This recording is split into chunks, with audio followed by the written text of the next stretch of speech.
Hello, hello, hello, and welcome back to another episode of Vox and Jed Fight About It. And today, it's just the two of us once more. We can make it if we try. Just the two How of are us. you doing today? You and I.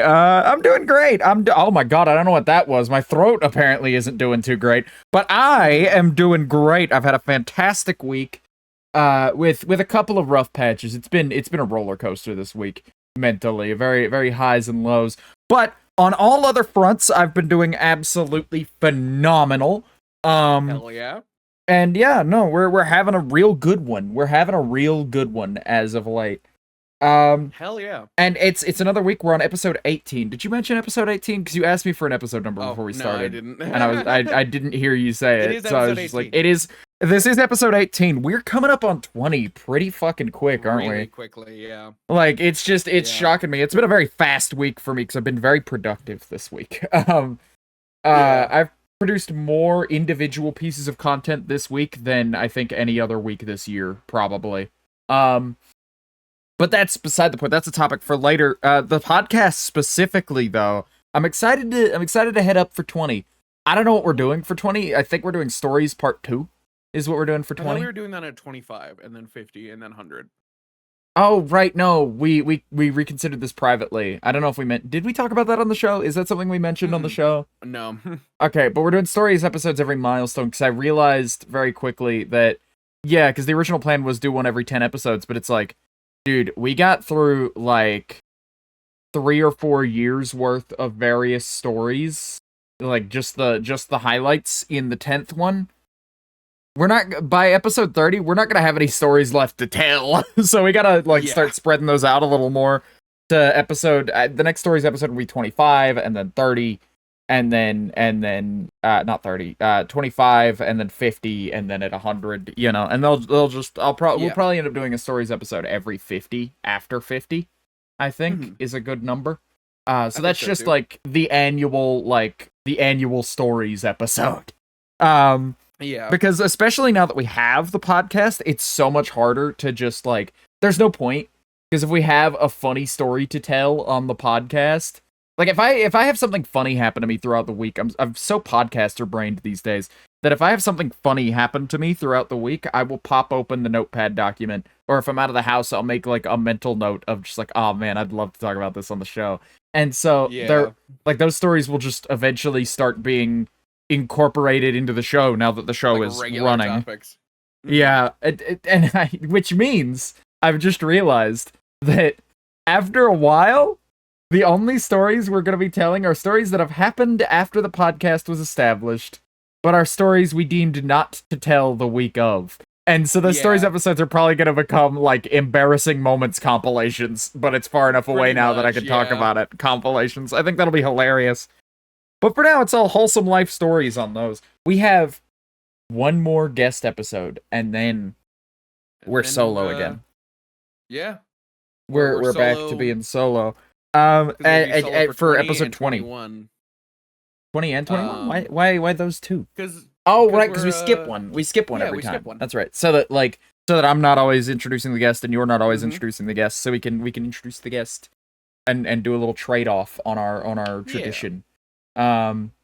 While still maintaining the every other episode, one of us does the intro, one of us does the outro type deal that we're doing, even though we fight each other for the outro more often than we actually get through it. But enough talk about the show, because while I love to talk about the show, I'm just like, dude, it's so weird to be at 20. That's like a third of 50.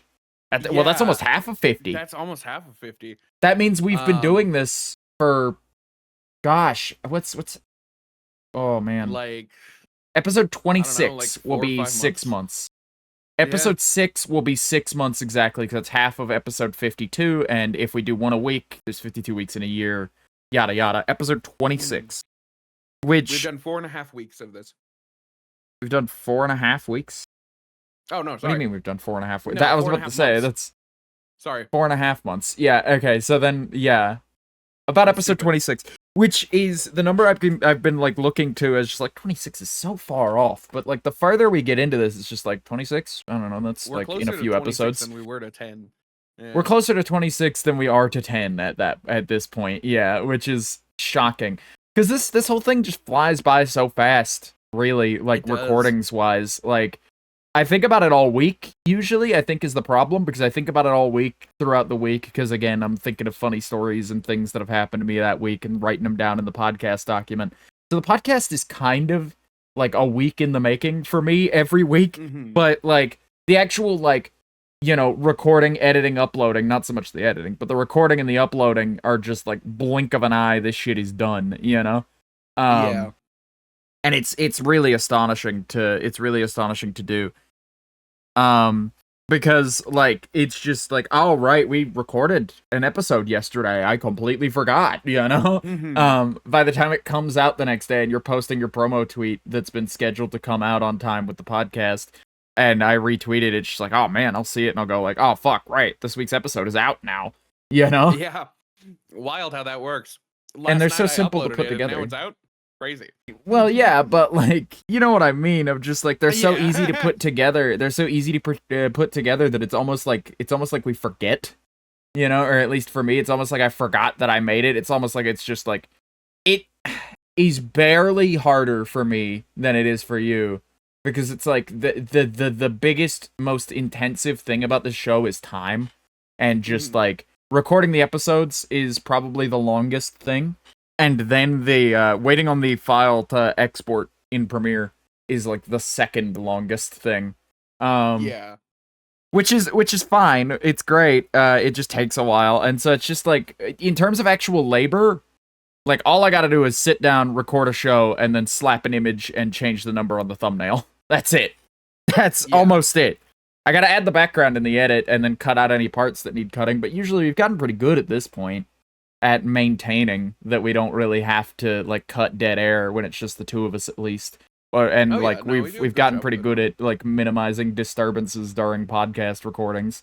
So it's like there are very, very few times, unless it's a particularly rough week, where we have to like sit down and what do we do? You know? We gotta cut this part of the show out. You know, like that kind of thing. I don't know what I was going for there, but I don't know, dude. What are you doing?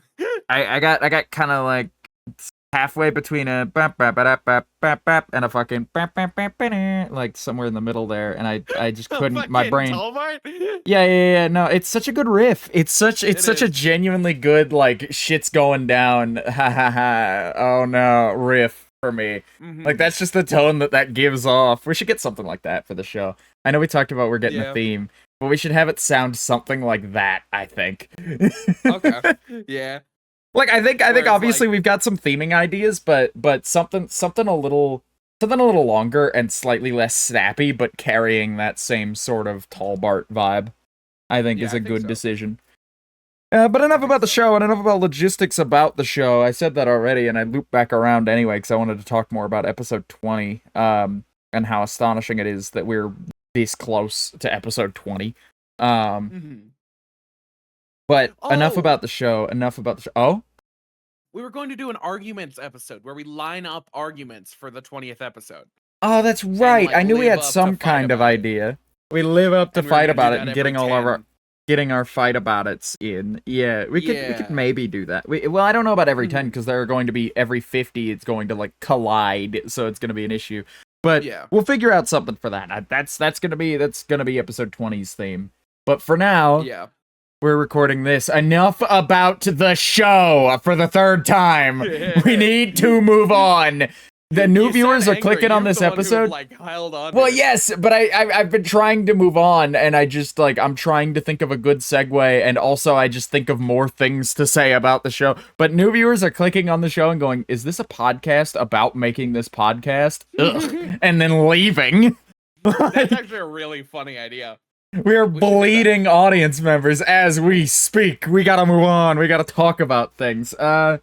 We should do a podcast this week, about this podcast. We should do a podcast about podcasting. That already exists, I'm certain of it. But a podcast about making the podcast you're currently recording. Like sort of a documentary thing. Last week we talked to Enzo. You wanna talk about that interview a little bit? I wanna start doing this every solo episode that follows a guest episode of just like, can we talk about the guest for a minute? Can we talk about how that episode went from our perspective? Because I think that's a lot of fun to recap with the audience and and get our solo thoughts out about the episode. What were your thoughts about the Enzo episode? This past one. So between Sunday and now, we have strangled Enzo and gotten our show back. Yeah, we It's no broke longer into the their Enzo home show. and got the keys to the show back. Yeah, I don't know, why did we have keys to the show in the first place? Well, it's like a stream key, but it's like a physical like thing. I've got a little keyhole on my computer. You have to, like, that's why the episodes don't come out on time sometimes. It takes a while for it to turn over, and you know, it's an old key, so it's kind of like crusty at the end.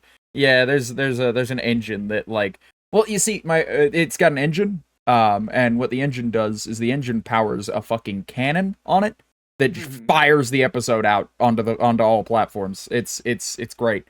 But like, yeah, no, not we can't upload it without those keys because then we can't get the thing to work. Luckily, I didn't give Enzo the cannon, so you know that was a little faux pas on my part. But we got the show back. We got the show back. We also killed Enzo. That's what we did this week. But yeah, Enzo's dead. Yeah, what a great guest. Really I'm sorry to have them go. So suddenly, I'm sorry to take Enzo from the world, from everybody else, but yeah, unfortunate. Their last moments were on the end of Vox and Jed Fight About It 17. Yeah. Should we like send that episode to their next of kin? What do we do? Do they have a next of kin? I don't know. How would we find it? I have no idea. I mean, we found their home, so I think we could figure that one out. We found their home to like go and strangle them and steal the keys back. Enzo live, and then we kind of just it's shockingly available. Do you think we actually went to the right house, or do you think we went into somebody else named Enzo's house? Well, they looked like Enzo. I didn't really see. We smothered at least after instantly. Like, at least after I put the blonde wig on them, they did. I didn't know Enzo wore a wig. But it was kind of a big, buff, bald man. Yeah. I think we might have gotten the wrong guy. I think he looked kind of Italian. Yeah. Did you know that? Did you know that, like, Enzo is, like, a real, actual name that people have? I found that out because I was, like, fucking watching The Godfather the other night, and they're like, hey, Enzo. And I was like, what? Huh? I think it's, like, short for, like, Vincenzo or some shit. But, like, you know. I didn't realize that was a real name that people had. I meant to bring it up last week, and then we just didn't get the opportunity because we talked about The Walking Dead for like half an hour and then did other things. Yeah. I love those sorts of interviews, though. I love the ones like the Enzo interview or the Chalubi interview where we're just like, we all share a common interest, or at least one of the hosts and the guests share a common interest. Because me and Chalubi had our Muppets moment, and you chimed in occasionally. I know that the Muppets isn't particularly your area of expertise, and then you guys talked about music for a good 5-10 minutes, and I got to get up and get a water. That was great. You know, and I love those. I love those sorts of episodes. Well, not really, but I could have, because I didn't say a fucking thing for like 5 minutes while you guys were talking about that. But yeah, like, no, yeah, that's what I'm saying, because I love those sorts of episodes, because then me, you, and Enzo got to have like a Walking Dead moment. There are big Walking Dead spoilers last episode, by the way. Fair warning to anybody going back. We gave a very meek spoiler warning. Enzo gave a very meek spoiler warning on that one, and we didn't really get the opportunity to clarify before we were like talking about it. You know? Yeah. But we all got to talk about The Walking Dead, and that was a lot of fun. And we got to have Enzo on the show. They were surprisingly riffy, because the first time that we had them on with Bush, together, it was an issue of like, okay, I can't tell if Enzo just doesn't interview well, or if they like feel awkward, or if Bush is like just giving very lengthy answers and they're trying to just let Bush have it. But you know, it turns out Enzo was in fact just letting Bush have it for the most part that time, because they did interview very well. I was actually kind of nervous ahead of that episode. I'm just like, oh no, is Enzo going to like give us like 2-word responses like before and then try to pass it back to us? And like, no, they came locked and loaded for this episode. I think we just caught them unprepared on their first one. Well, I mean, to be fair, the first one was literally like 5 minutes before the episode. It was like, get in here. Yeah, 5 minutes before the episode, like, Bush goes, hey, can we bring Enzo in here too? And I was just like, I guess. All right. I guess that's what we're doing. And so we did that. And so we broke another first of, like, here's our first dual guest episode. And that was fun. But, that was fun. But I liked the Enzo episode. Was really good. Last Yeah. episode was really good. I think it's good. I think we're getting more consistently good at these. I think I haven't walked away from a podcast episode since the Nebula one, which had some extenuating circumstances. And before that, I can't even think of when, because it was definitely before episode 10, where we walked away from an episode recording, and I was like, that shit sucked, dude. Like, that was not my best work. You know? Yeah. But I think we're getting more consistently good at these. And how did we get back to talking about the show in general again? How did I do this again? But no, yeah, last week's interview, long story short, had a great time. It was really good. Was really good. Would love to have talk Enzo about on a third time at some point. Post-show. The post show? Vox, you went through hell over the last episode. Did I? What do you mean? You don't. Oh, you spent. Right. No, Right. because fucking we recorded the show and I edited the show and Adobe Premiere decided like it's just going to render the first 30 minutes and then die. So I had to spend like there's not really an interesting story here beyond the fact that I had to like the episode came out and then I didn't double check it and I can't remember if it was you or somebody else pointed out to me and they were just like, hey, the episode's only 30 minutes long on YouTube. What the fuck happened? And I was like, oh shit. And it's not up on Spotify because the file's not, valid for some reason.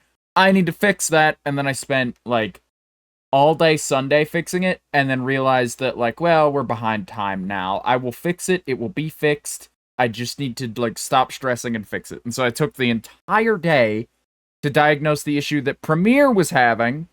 And then I finally got it fixed and finally got it to work. And it's out. It's out. It's fine now. But the original upload was busted. So sorry to anybody who saw that upload and it just fucking sucked. But no, yeah, Adobe Premiere has been giving me all sorts of issues. But that's just the way she goes.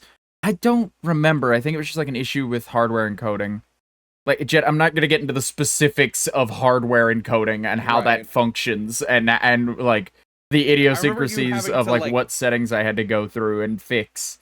I remember you having to like shuffle through your computer deleting things. Well, because I needed more room because I needed to render the thing and I didn't have enough room to render the thing. My phone is going off. We'll talk about why that is. Going off.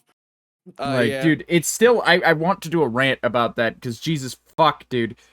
TikToks are fucking horrid, or TikTok is horrid. I just got like 20 TikTok notifications just now. Oh my God. But TikTok is fucking horrid because you can't mute TikTok notifications, which isn't a problem until you start getting a lot of TikTok notifications. It's still a problem because when I would stream, occasionally I'd post a clip before the stream onto TikTok from like the previous stream or whatever, and I would get like boop boop picking up in my mic constantly, and it's loud as shit, and it's like it just sounds like it gives off like old man recording a video but also having Android notification noises go off on the phone he's currently recording on type vibes.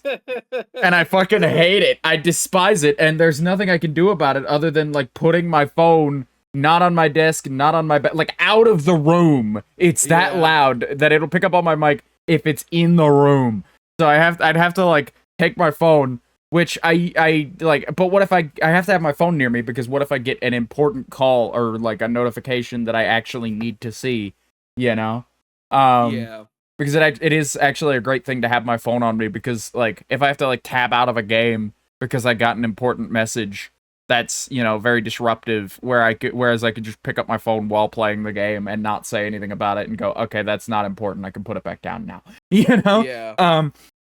It's such a good utility thing to have, and I hate that like it's slowly being like ruined by TikTok just deciding boop boop notification time, buddy.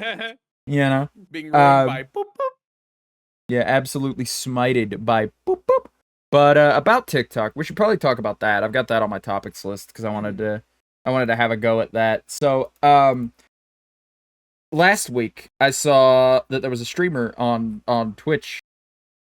And they were posting their Twitch results on Twitter, and they were getting like they were like, "Oh, how are you not an affiliate?" Their like Twitter caption was, "Oh, how are you not affiliate? I just started streaming, that's why." And then they posted their like averages all across like the 3 streams they had done, and they were getting like 100 over like almost 1,000 average viewers per stream, and like 2,000 followers or something like that, maybe even 10K. It was ridiculous numbers for third stream ever, and then going and looking at your averages. And I won't lie to you, I got a little jealous for a little while. I got a little I love to see other people succeed, don't get me wrong, but there's something absolutely soul crushing to dedicating like 3 years to something, like as both like a hobbyist and an aspiring career streamer. There's something about giving this 3 years and seeing if it works out, and then seeing somebody else rock up and skyrocket past you in their third, even first stream ever, and it's just like that fucking blows. It's not their fault, and I'm not mad at the streamer. I'm mad at Twitch and their algorithm and their like lack of discoverability for streamers. And the fact that like it is real slow goings to organically grow a platform on Twitch without any outside assistance. And I looked into like, why are they like this? There are two options here. Either they are doing something that I'm not, or they are a fucking industry plant. Those are the two options here. And so I was just like, let me look into it. And they're not an industry plant, turns out. They just had some, like, they did TikTok videos throughout, like, the last week of August before they started streaming in September. And those TikToks were of them putting together their VTuber model. And so, like, obviously people watched that series on TikTok and it blew the fuck up. And so when they were like, yeah, my VTuber model is done, this VTuber model I've made explicitly to use on my Twitch as a VTuber on twitch.tv, it's done and I'm using it. It's like, of course, the people who have kept up with that are going to want to go to their Twitch and check it out. And so they were getting like massive results from that, And so I was just like, okay, well, maybe I need to revisit some things, because I had an epiphany about it a while back of just like, or I'd had an epiphany about content creation and a plan for content creation a while back. And I'm going to spill all my beans here on the show. So here was my idea. About maybe 2 years ago, when I started my 12 videos, 12 months thing on YouTube, which I need to get back to. And we'll talk more about my future plans with YouTube next.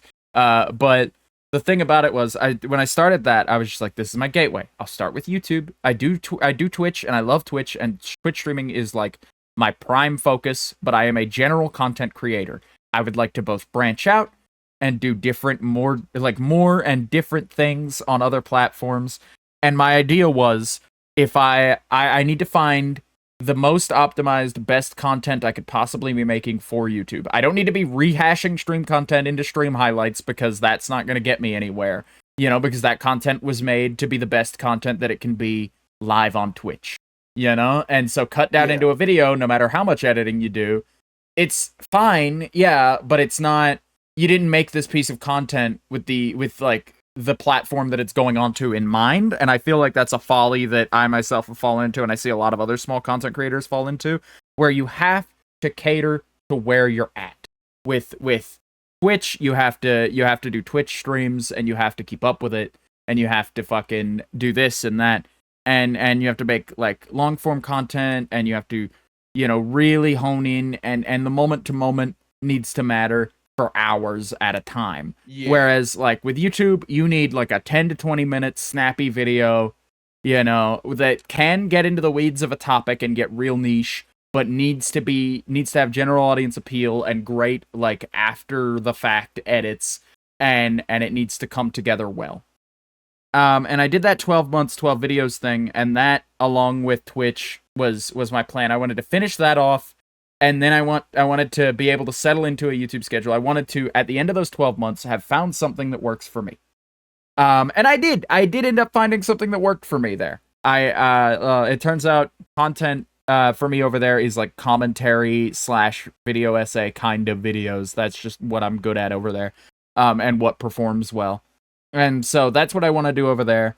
But I had dropped it. I got so hyper-focused on streaming, and I decided to do a 5-day stream week and this and that I completely dropped the YouTube stuff almost once Console Craft got off the ground, because those videos were not performing.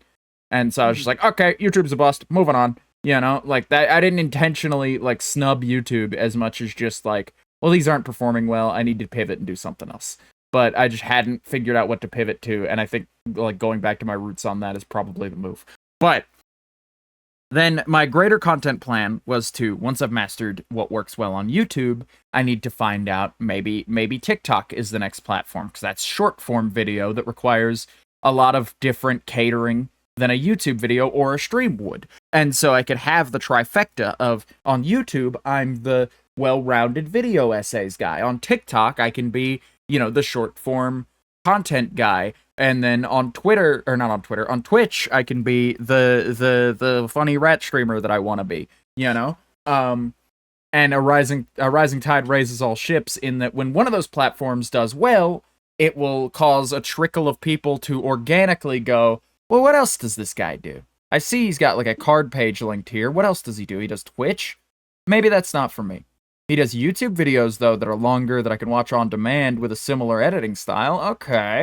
Okay, and it's about similar topics that I like. All right, I can get down with that. That sort of thing. Yeah. And so I had that epiphany the other night after seeing that streamer and hearing them talking about TikTok. I'm just like, oh, right, my content is stagnating. Therefore, my growth is stagnating. I'm stagnating. I need to move on. And then once I move on, things will pick back up for me.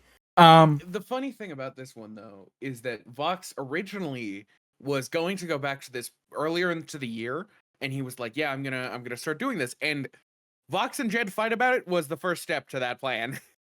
Well, Vox and Jed Fight About It was a step. It felt like a sidestep of just like, I want to not only do I want to go with this large content plan, I also want to have a multifaceted existence on the internet as a whole, and having a podcast and a dedicated place for that podcast where it won't, where people aren't getting podcast episodes on my main channel, and it's not like ruining the algorithm and like sinking both my main channel and the podcast, because some people are here for the podcast and other people are here for the videos, and they just like aren't similar audiences entirely. And so like being very secular with it this podcast was my first real experiment with being sort of secular and throwing it on its own thing and cross promoting it. And that seems to work out. That seems to work out very well for me. The podcast performs fine. It does its job. It most of all, it's just a fun project to have. But no, I started on TikTok. I started working toward a TikTok that night, and I was like, what can I do? I've been wanting to improve getting good at making Minecraft skins. I could try that out. And then I tried that out. And decided to make a Deadpool skin, and then I was like, tomorrow my husband's going to be out of the house, so that if this flops, I don't have the embarrassment of sitting and recording this whole thing in front of him. Because I kind of workshop things as I record them with stuff like that. Like, if I needed to talk for 2 minutes, like, the idea was I'll make the skin, and then I'll commentate over it, sort of just riffing about the skin for a couple minutes, and then that'll be the video. And it did become a format, but, like, there's just a huge chunk in the middle of that that's just, like, here's 2 minutes of me riffing completely unscripted about this thing and what I think about it. Yeah. For, like, a good minute of the middle of those videos. But I started doing Minecraft skins daily, and now I've done a whole week's worth of those, and they perform well, and I went from 200 followers on TikTok to 2,000, and now I'm, like, I'm paddling straight toward 3,000, and there's just idle growth. There's a dedicated audience there, to the point where like I upload a video and I get like a bunch of comments and likes within the first 5 minutes from people who follow me. On TikTok, and repeat comments too. And repeat comments. Like, there are people coming in who are like, hey, can you do this character or that character? Day 2 for asking for this character or that, And so those are performing really well, and I'm very happy with where they're at. So phase 1 of that plan is a huge success. Phase 1 of this particular, or step 1 of this particular phase is good. Step 2 of being able to keep that audience and then step 3 of being able to cross promote effectively without sinking that ship that is my TikTok audience. That seems like it's going to be the hard part. That seems like the hard part is still yet to come. But hopefully it will land well. I got an experiment in mind that I want to try tomorrow. So, over the next week, we'll keep you posted on that and where that's going. Because because that's really where my headspace has been recently, is just on making those TikToks and making sure they perform well. I found out today though, for the last few, when you type a hashtag into your title on mobile, it auto makes it a hashtag. When you type it on desktop, it does not work. Weird. It doesn't work. So the past like 2 or 3 episodes, the ones that I haven't been like sending to my phone and that I've been uploading to TikTok on desktop instead, those hashtags haven't functioned. So those videos are being stunted by that and still performing just as well as my other videos that had functioning hashtags. So that's great. That's awesome. I found out from a TikTok comment that said, "Does Blood know that his tags don't work?" Skull emoji, skull emoji. So, you know, very TikTok way to find that out. It really was. It really was. 'Cause I was like, what do you mean the hashtags don't work? Isn't that how hashtags work? Embarrassing for you, Vox. That is kind of embarrassing, but it's fine. It's a learning process, and I'm learning not to take it super seriously, and TikTok is the perfect platform to learn that on because it's a very forgiving platform algorithmically. And so, like, each video is judged on its own, but also, if you have good clout with the TikTok algorithm, that clout carries you just a little bit further. And so it's a very forgiving platform to kind of just, like, make a TikTok every day, fuck it, why not? You know? It takes me, like, an hour to make the skins and record the dialogue that I need, like, record the, like, over commentary for them that I need. And then I go to bed, and then I wake up the next day at, like, 4 or 5 p.m. and roll out of bed and open up Adobe Premiere and spend like half an hour editing them and then exporting them and then throwing them up on TikTok around 6. Like it's not a hard thing to knock out. It fits very snugly in my routine. And while Vox has been doing, you know, important content work and trying to benefit his content, I have been playing Warhammer 40k Space Marine 2. Yeah, you have. All I've been doing in my free time. You want to talk about Warhammer Space Marine 40k 2 or whatever? Yeah, I got it backwards. I noticed. Yeah. Move on. It's good. Get over it. I like it. That's all I can say about it. I just wanted to more so say because, like, on stream I talked about this, but I realized that every time I've been at my desk, which hasn't been like as frequently recently, I've been pretty busy in my family life and ensuring that things get done. But while I have been sitting at my desk, I have been on Willow. That has just been my entire life, is just on Willow, preparing for the next stream to ensure that everything goes smoothly on that stream. We have everything we need. Right. And that was kind of crushing. I had this moment on stream where I was just like, man, that's all I do. This is all I do. I want to, like, I'm working, because my headspace about it isn't even like, yeah, I'm hopping onto Willow SMP to have a good time. It's like, I'm hopping onto Willow SMP to get things done. Yeah, I realized which is not the way you want to approach it. It was kind of killing my momentum for certain things. So I was like, I'm gonna pick up a game that I want to play for me, and I did, and that is Warhammer. Yeah, but, maybe I'm not the craziest guy in the world. I think that I'd love to be on off stream to prep things, and when I have to be, I am. But otherwise, I like to take Willow very slow. I think 12 hours a week between 3-4 hour streams is plenty of Willow time. Not that I don't like Willow, but I need to make time in my day for things that aren't Willow, is the thing about it. But no, yeah, that's the funny thing. I've been like the like legwork of Schematico. So like Vox, I think you've only gotten on off stream to like AFK, and I think that was it. Well, I haven't had to, is the thing. I haven't really needed to for my part of the project. I mean, and you technically could have probably gotten away with never logging in off stream too, to be fair. Like it's just like I'd argue like if you I'd argue the thing that we would be behind on is concrete. That would be the only thing that we'd be behind on at all. I think if you just didn't do the concreting off stream and like exclusively just let it happen on stream, I think we would be a little behind on the concreting, and the concreting is going by way too fucking fast as it is, you know, compared to the rest of the build, and it's just like other things need our focus. So yeah, well, you know, this slow up came at a good time. The melon and pumpkin and the iron farm, I had to do off stream mining to get all of the redstone that was needed. for it because we were just really low on redstone. So I Mhm. took like a few hours mining. But like, yeah, I just had a moment of realization of just like I need to not like think of this as like my job to make sure things are good and ready. Yeah. So yeah, I've been really enjoying 40K. I've never really gotten into 40K before, but the one thing I'm certain of is that I will never ever play the board game. I refuse. Yeah. I refuse to play the tabletop game because that is too goddamn much. I like the Shit's 40K world. expensive and hard to get into. Yeah. Yeah, I like the 40K world in the way of like I am currently playing Space Marine that kills alien. That is cool. And I can take the lore at my own pace. If I had to, I would have to know. Like I would actually have to know 40K lore to play it, I think. And it's like, Yeah, dude, that that's the sounds troubles. too much. It does Too sound much like a for lot. me. But no, yeah, 40K has been a good time. I don't know, me personally, I've just been like, I feel like I've had the same thing where like off stream I don't really play video games at all almost, where like it's the same thing under a different set of circumstances where it's like I feel crushed by the weight of streaming because like not that streaming's a bad time or anything. I'm having a great time on stream. It's just off stream I realize, man, I'm just kind of sitting here now, huh?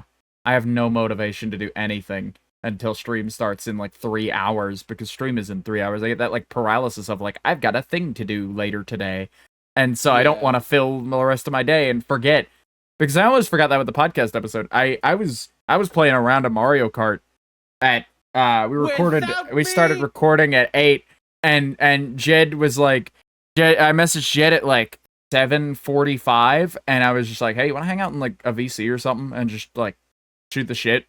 I was just playing Mario Kart and listening to Mario Kart, and I was just like, man, I'd like to be having a conversation right now. I'd like to be hanging out.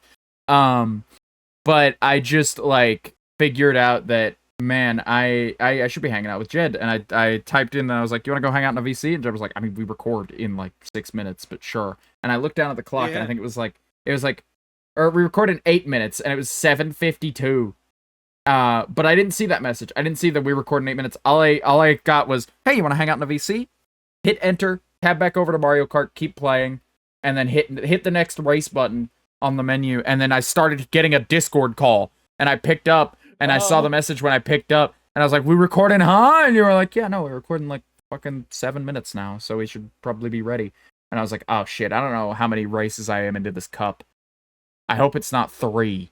Like, I hope I don't have 3 more ahead of me, because otherwise I'm going to have to... And I did finish it in time. I finished the last race about the time you sat back down, because you were like, I'm going to go grab a snack real quick and come back. So I finished the last race right before you sat back down, and between that race and the one before it, I had opened up OBS and got everything set up in the time it takes to, like, hit next race and for the countdown to begin, which was great. It was good. But I think, honestly, playing Mario Kart has been just a breath of fresh air. Mario Kart has been really nice. Like that's been a really good game to sit down together and play. Of just like, man, it's so good. It's just busy enough to like keep me interested and keep me engaged in the video game, but it's also like it opens enough of my like brain capacity that I can just sit and chat while we do it. And so it's not. Because, like, Stream Talk is great, but Stream Talk is padded out a lot by just, like, yeah, we're having a great conversation, and, hey, do you know where we have some deep slate stone bricks? I think they're in that chest over there. Like, just, like, interspersed with random, like, labor-based questions about the game, and it's good to just have a game that, like, facilitates, like, talk, but does not require additional, like, clarification about the video game, really. And it's just been a lot of fun. I think that on top of the fact that I'm just trying to get back on my Nintendo game shit. I was playing Mario Kart 7 before this instead of Mario Kart 8. And I gotta tell you, you're a fool. 3DS games on Citra, I'm a fool. I like Mario Kart 7. You don't like Mario Kart 7? I think, when's the last time you played Mario Kart 7? I've never played Mario Kart 7. I'm gonna get you to install Mario Kart 7 tonight, because Citra also has the same networking feature.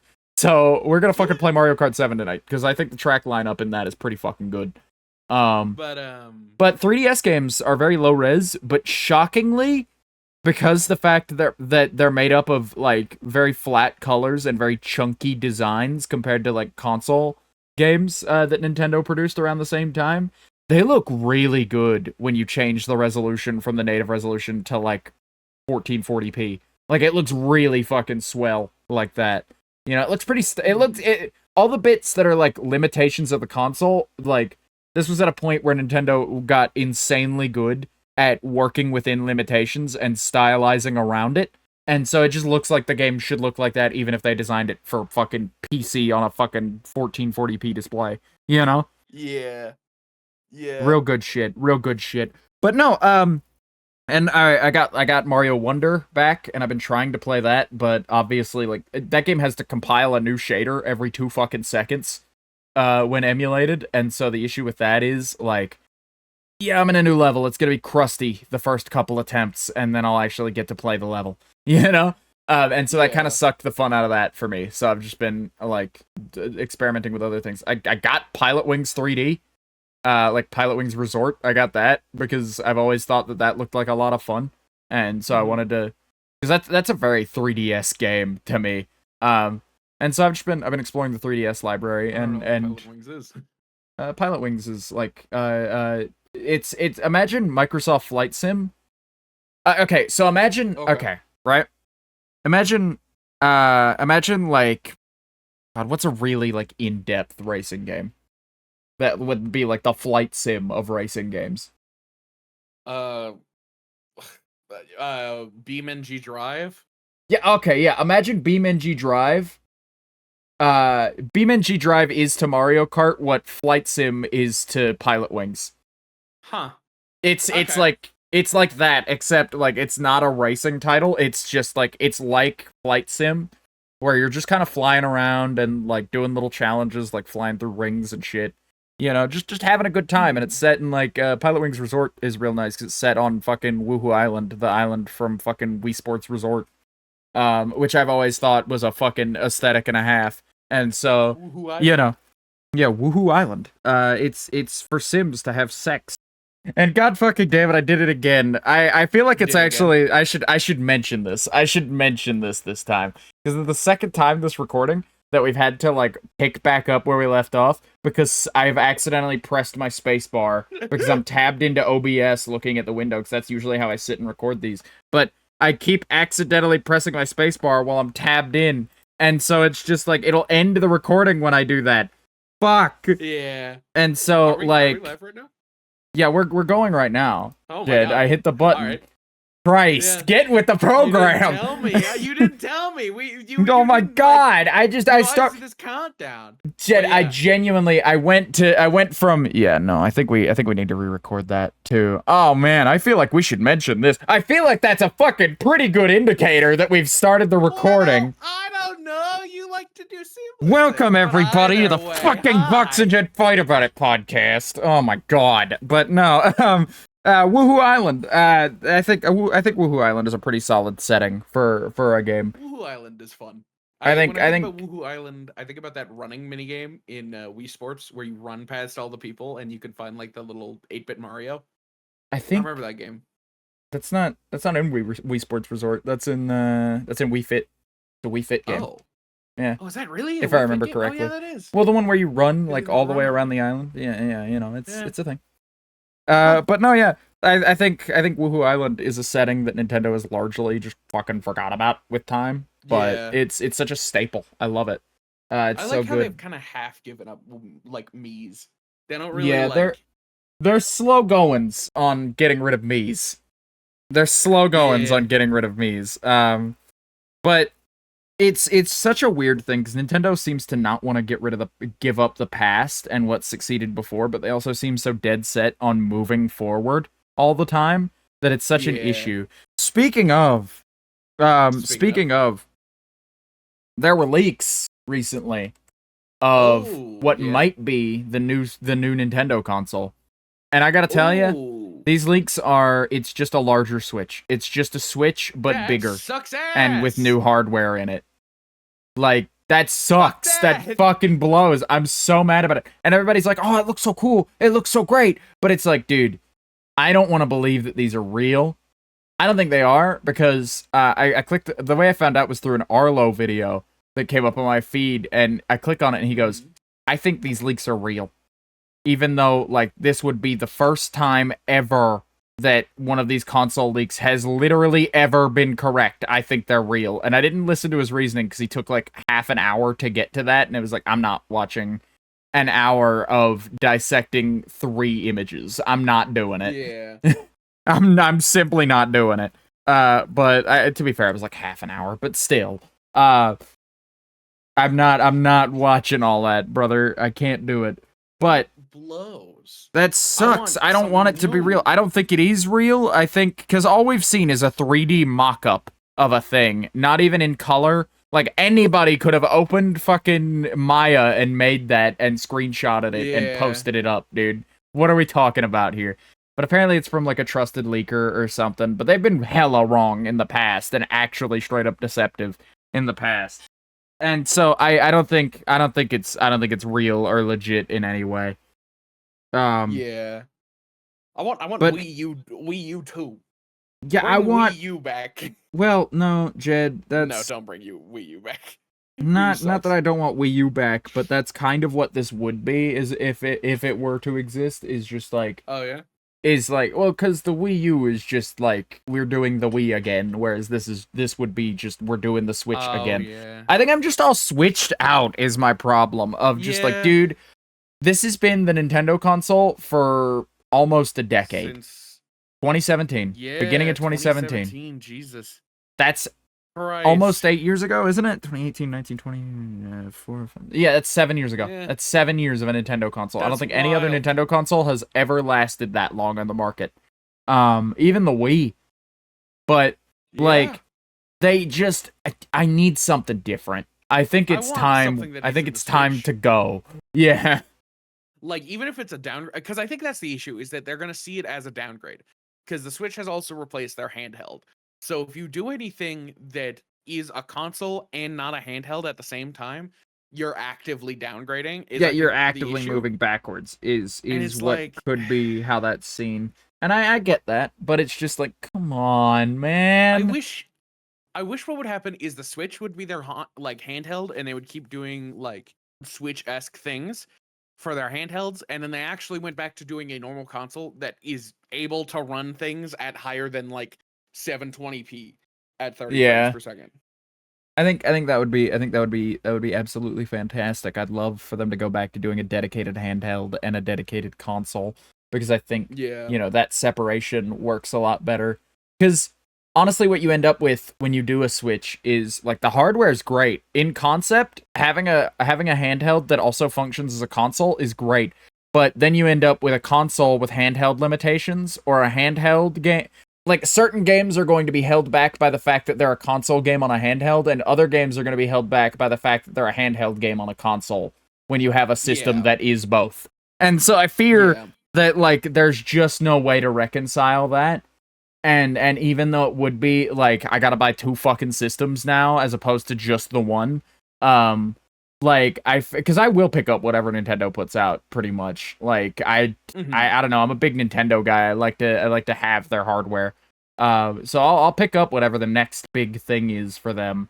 But it's just like I'd much rather buy 2 systems where they're very intentionally designed to be the best handheld they can be and the best console they can be, with their own little gimmicks and quirks, rather than here's just the best thing that we can make that tries to be everything and succeeds on a lot of fronts, but, you know, you just lose a lot of that charm and style, and you lose a lot of that, like, bespokeness that you would get out of just a handheld with handheld games and just a console with console games. Never again will we get, like, a fucking 3DS with 2 screens, because it needs to also be able to be, like, better to play on a TV. Like, we're never going to innovations get like that so won't ever happen if handheld. we keep moving down the Switch lineage. But we'll know next year sometime. I think they said Q4 of the financial year this year is when we'll know. So sometime between December and February is when we'll find out. I doubt it's going to be in December. I highly doubt it's going to be in December because I wouldn't want to tank the sales of my console during the holiday season, or at least put a dent in them. This is the Switch we're talking about. They're still going to sell 1 billion. Yeah. But I wouldn't want to harm the sales from a marketing perspective. I wouldn't want to harm the sales of the Switch this holiday season by, well, the new Nintendo console just got announced. They're probably going to put that out in like March. I'll just wait and buy that one. You know? Yeah. Which again, I don't know who the fuck is buying a Switch for the first time in current year when it's a 7-year-old console. I just don't see doing that. I do see people who like had a Switch and want to buy another one, or who had a Switch and want to buy another one, or alternatively want to get one for their like there are people out there who had a Switch for themselves and now are buying one for their children that they did not have. Yeah. When the Switch came out. We need to move on. We need to move on, dude. It's That's like there's thinking about that because you're really right. Like 6 or 7-year-olds are totally playing on the Switch. Yeah, no, it's insane to me that like a guy who picked up a Switch at launch would have a 7-year-old now where he's like, I need to get my kid their first gaming console. How about a Switch? You know? Yeah. Because that's still the latest Nintendo console. Which is insane to me. But the only good thing about the Switch continuing to exist in my eyes is Scott the Waz X amount of years in Switch videos. Yeah. Those are pretty good because they recap the year. And I don't know, it really like puts a cherry on top, or like puts a heavy period on the end of the point of the Switch is fucking old. But it just seems like we need the next thing now, and I'm expecting the next thing. And if I come into the presentation that they're gonna do probably early next year, and I sit down to watch it, and what they present me with is Switch XL, I'm gonna be fucking mad. I'm going to be livid, and I'm not buying that. Well, no, it won't be Switch XL. It'll be new Switch XL. Yeah, if it's the new Nintendo Switch and the new Nintendo Switch XL, I'm gonna be mad because it is larger. It's larger in the hands. People are comparing it to about the size of the Steam Deck, in terms of like length and width, and it's got like larger like Joy-Cons that I assume have new tech in them. They've got new sticks, reportedly, so that's something at least.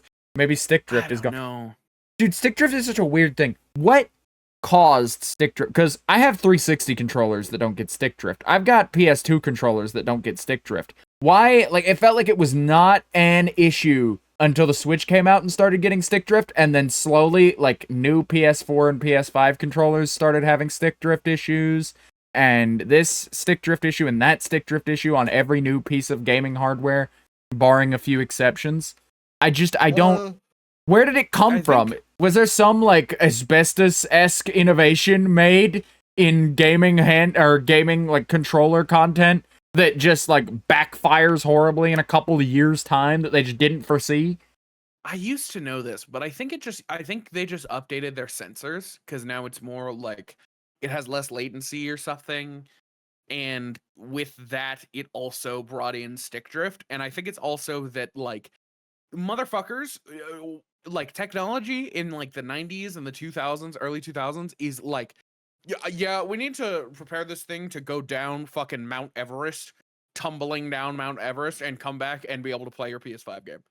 Or well, PS2 Nintendo game. did that even with like Nintendo has always been doing that, and did that even with like the Wii U, and like I just don't know where that quality went. Like I don't know how they could oversee something like overlook something like that would happen with use and time. Because it just doesn't make any sense to me. It doesn't make any sense to me how, like, you know, how an innovation like that could be so pervasive in tech, even tech that comes out, like, now, like, 7 years on, knowing that stick drift is an issue with that technology. I don't see why you would release that. Like, it just seems like the product is becoming inferior, you know? Which blows, but, you know, whatevs. Oh, wait, you got somewhere you want to go? Oh no, I was just saying, like, but it makes sense if there is some sort of tech that we don't see underlying, where it's like the sensors are better. It's just the trade-off is stick drift, but it does feel like a step back. Yeah, but no. Speaking of presentations and the Switch not the Switch presentation, but the Switch successor presentation. That's another thing that bothers me. They keep calling it the Switch successor, which is fine. They called the Wii U the Wii successor, and they called the Switch the Wii U successor before it was announced. So that's just how they refer to those things, internally and externally. That's fine. But people keep taking that as it's 100% going to be another Switch. And it's just like, that's not... Because why would they call it the Switch successor? And it's like, well, if you, the Wii U... The Switch was called the Wii U successor, and the Wii U was called the Wii successor. It doesn't necessarily mean that we're getting, like, Switch 2. You know? People have been hankering for Switch 2 forever. There was Dolphin? What are you talking about? Dolphin was Wii's. Like... No, Dolphin... Revolution was Wii's. Dolphin was the GameCube. Was it really? I really thought that Dolphin Yes! Dolphin was the GameCube, because fucking they had a whole thing about it. And, like, dolphins were everywhere in, like, every GameCube game. Isle Delfino from Sunshine? Like a dolphin. There were fucking dolphins all over, like, fucking 1080 snowboarding or whatever. Or not 1080 snowboarding. What's the Wave Race? Wave Race had a bunch of dolphin theming in the new one when that came out on GameCube, and a bunch of other shit. Not 1080 snowboarding. What the fuck? Wrong. You were so confidently incorrect, but that's not even what I'm talking about, because, like, those are internal code names. I'm talking about, like, how they're referred to in the press, officially. But anyway, speaking of presentations and the Switch's presentation, or the Switch successor presentation, Minecraft Live is coming up. Yeah. Minecraft Live is coming up. Last week we talked about, I think we did anyway. I meant to talk about it, but they announced that, like, there's going to be some changes into how Minecraft Live goes down, and they're going to do small updates every now and again. Well, I'll recap it now. We're going to do small updates every now and again. Like, instead of one big update per year, they're just going to, like, lump a bunch of features that they think are cool together, loosely theme it, and throw it out as an update, which seems lazier. I like it. I like the idea of, like, oh man, when's the next Minecraft update? June. I don't like that as much as, like, when's the next Minecraft update? I don't know, they're working on some stuff in the snapshots, and it's in pre-release now, and we're getting a major update, or a minor update instead of, like, a major update. We're getting, like, 3 minor updates that will add up to a major update. I like that better. I like when I can... I've been advocating for that for a while. Yeah, I like when I can get the content a little earlier, you know, in exchange for, like, there is less content to be had every time, you know, but also it's a fully finished, refined feature. And the lack of the mob vote, they're taking away the mob vote from Minecraft Live. I was getting there. But they're taking away the Minecraft Live mob vote. They're not doing that anymore. And to go with the fact that they're doing multiple updates a year, they're doing multiple Minecraft Lives a year. And so they're going to do, like, I think they said 2 throughout the year, Minecraft Live presentations. One, you know, at, like, September, and then one in, like, I don't think they announced. But this one's going to be September 29th, or 28th. It's going to be next Saturday. Next Saturday is going to be the Minecraft Live presentation, and it's going to be, the only hitch is it's going to be at 1 p.m. Eastern Time. Yeah. So I'm going to have to be up for that, and Jed, that's like 11 a.m. That's, what, 1 p.m.? So that's 10 a.m.? That's like 10 a.m. You're yawning just thinking about it. Yeah, I know, dude. Like, that's a time to get up. I mean, for me, it's less bad because it's 1 in the afternoon. It's a problem for me because it's, like, a little off schedule. I'm going to have to, like, cut a couple hours of sleep or go to bed early the night before. But I will watch it. I will wake up, and I will see it, and I will watch it because I haven't missed a single one of these, and I don't intend to start now. But I'm excited. I'm excited to hear more about their plans, because now we know the broad scope via that blog post that they made on the Minecraft website. We know the broad scope of their plans, and via the snapshots and, like, things like that, we can tell that they've already put it into practice internally and have started making small changes, like minecarts now work different. They've been making a lot of changes to ender pearls recently and refining those changes. Redstone got a huge overhaul to be more predictable, and yeah, no, I told you about the redstone thing. No, I told you about the redstone thing. I don't remember that, because I remember Jesus. You saying, well, like, I don't remember what was, because we talked about redstone being unpredictable because of the minecarts change, but I didn't hear about the redstone change. I told you about the redstone change when I have it because they were talking about redstone changes and they were like they're trying to remove all randomness from redstone altogether as much as they can because they're doing things like if you have a redstone signal going to two pistons and it will always favor the left over the right or the right over the left or something like that. Yes, They're still levers playing with it, so have- none of it's finalized. Not just levers, redstone signals. It's Okay, not the okay. lever, it's the redstone signal itself. And now so like it will always travel one direction over the other and now it's and the only time it won't choose one direction over the other is when it is a perfectly even odd. Like when there is no like determined like okay, this path is shorter. Like it'll travel the path of least resistance first, where it has to go the least amount and do the thing, which wasn't always the case before. And now it is. I think they broke bud powering too, though, unfortunately. That's But fine. Redstone's more consistent now, and like there's less like kind of like bugginess to it. So Yeah. contraptions are still are far more predictable and far more able to be worked around, despite like certain things changing with them. It's been a lot of little changes like that, like like overhauling how Redstone works behind the scenes and changing the mechanics of ender pearls around so that they like work as chunk loaders now. So that you can't like if you throw an ender pearl out of render distance, if you throw an ender pearl out of render distance, it will simply just load the next chunk on its own and then drop, and thus that can be used to like keep chunks loaded forever if you put them in like a stasis chamber or whatever. And all these changes are great. These are great, solid changes, and I really like what they're doing, and I really like that they're taking the time because honestly, like optimizing things like that feature-wise is just not profitable. And I get why they don't focus on it because it's a lot of work for literally zero notice in some cases. In these cases, it's noticeable because they're actually altering features, whereas before like with other things like the update where they did bees, they got a lot of shit for that one because all that update really added in terms of features was bees. But it also like gave us like a shitload of bug fixes. They knocked out I think like the top like 100 bugs from the game from the like And bug added reporting a new website. one. They added some new Bees. ones. Yeah, they added bees. Yeah.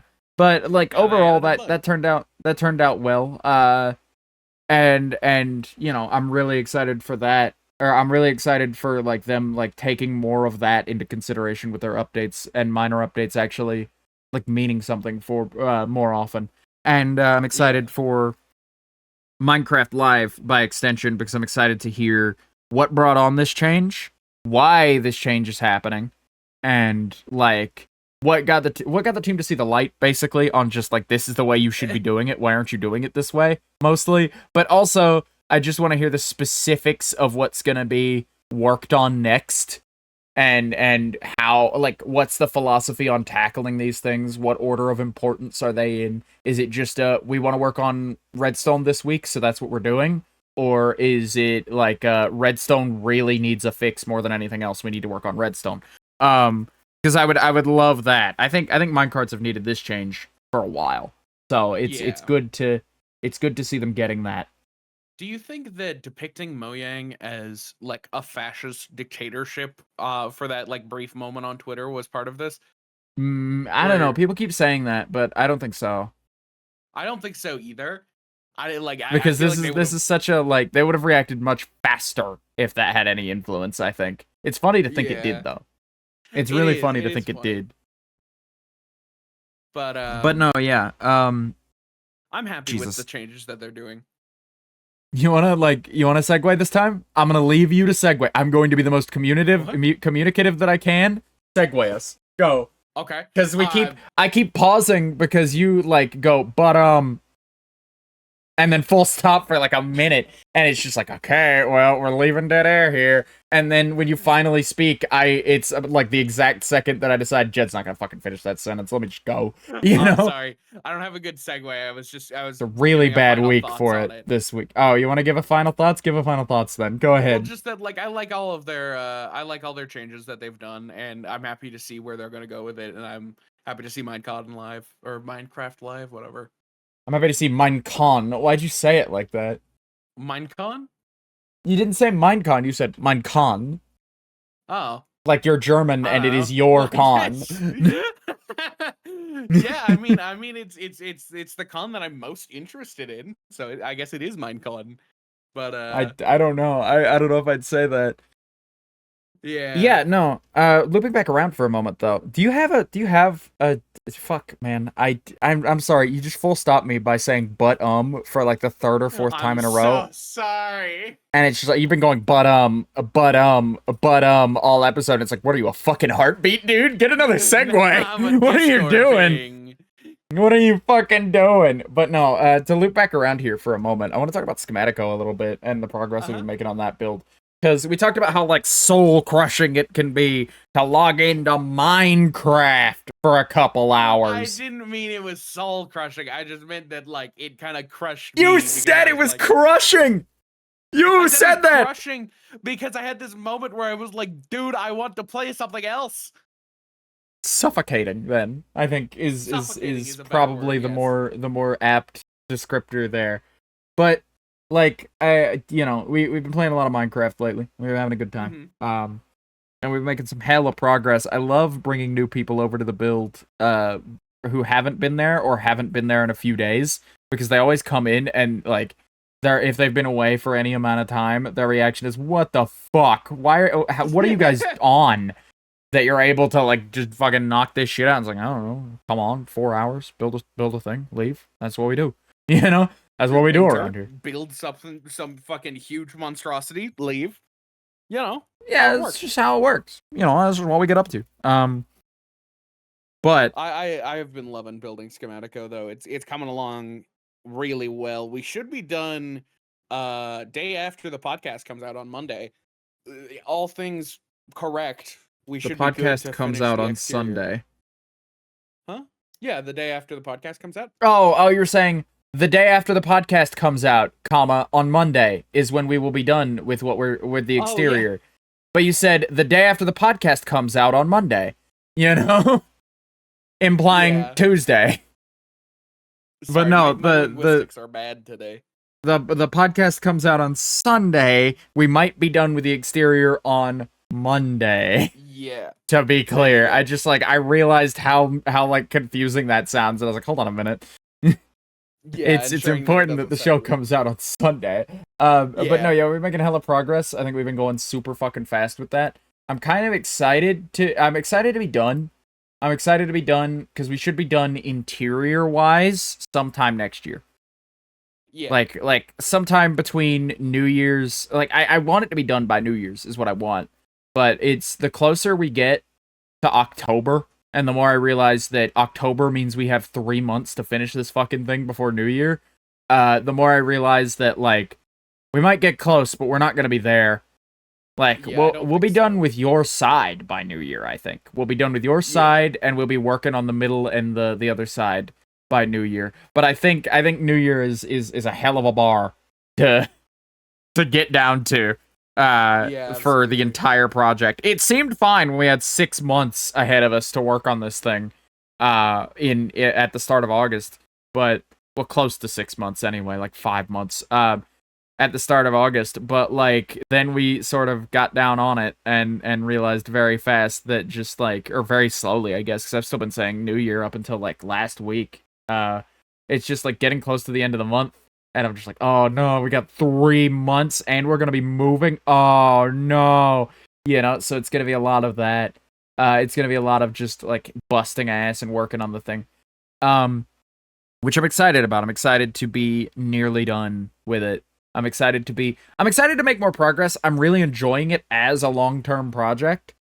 I'm having a lot of fun because I pointed out on stream the other day, I'm just like, yeah, I need to build the rest of the scaffolding room, and then once I'm done with that, if I get done with that somehow today, I need to build the iron farm room, and then once that's done, I need to work on the lobby, and then after that's done, by the time I get to that project, you probably will have built the next farm that I need to decorate. And you know, another project I completely forgot about, building the dams around the squid farm until you started clearing trees out. I saw those dams and I was like, oh, I gotta do something with those. And so they're just like there are like 5 things on my to-do list that will all probably each take about a stream to accomplish. So like, that's the next month laid out for me. Assuming I get all of those done without any projects getting added to that to-do list. I should be all I should be all caught up on my to-do list. I should be all caught up on my to-do list. Come a month from now with like added projects and whatnot. I should have a clear to-do list for the server. Maybe I'll take a break, and instead of doing a farm to let you kind of like catch up and take a breather a little bit, I think one of my streams this coming week will be like exploration, looking for a witch hut. But fuck, god damn it, no. Yeah, now you noticed it.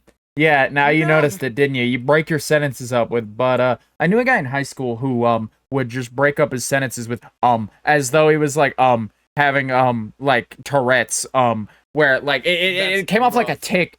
It was less of like a or like a like what was I saying every cuz there are people who do that like once a sentence or two, just like I was thinking we could do this, but he would just slide like a real quick in there, and it's just like, dude, that is the most grating speech pattern I've heard in my life, and I can't say anything about it obviously because like telling someone that they have an insanely grating speech pattern is probably the rudest thing I could conceive of, and I would never say that to anybody, but Jesus Christ, except for Jed. Maybe I might say that to Jed.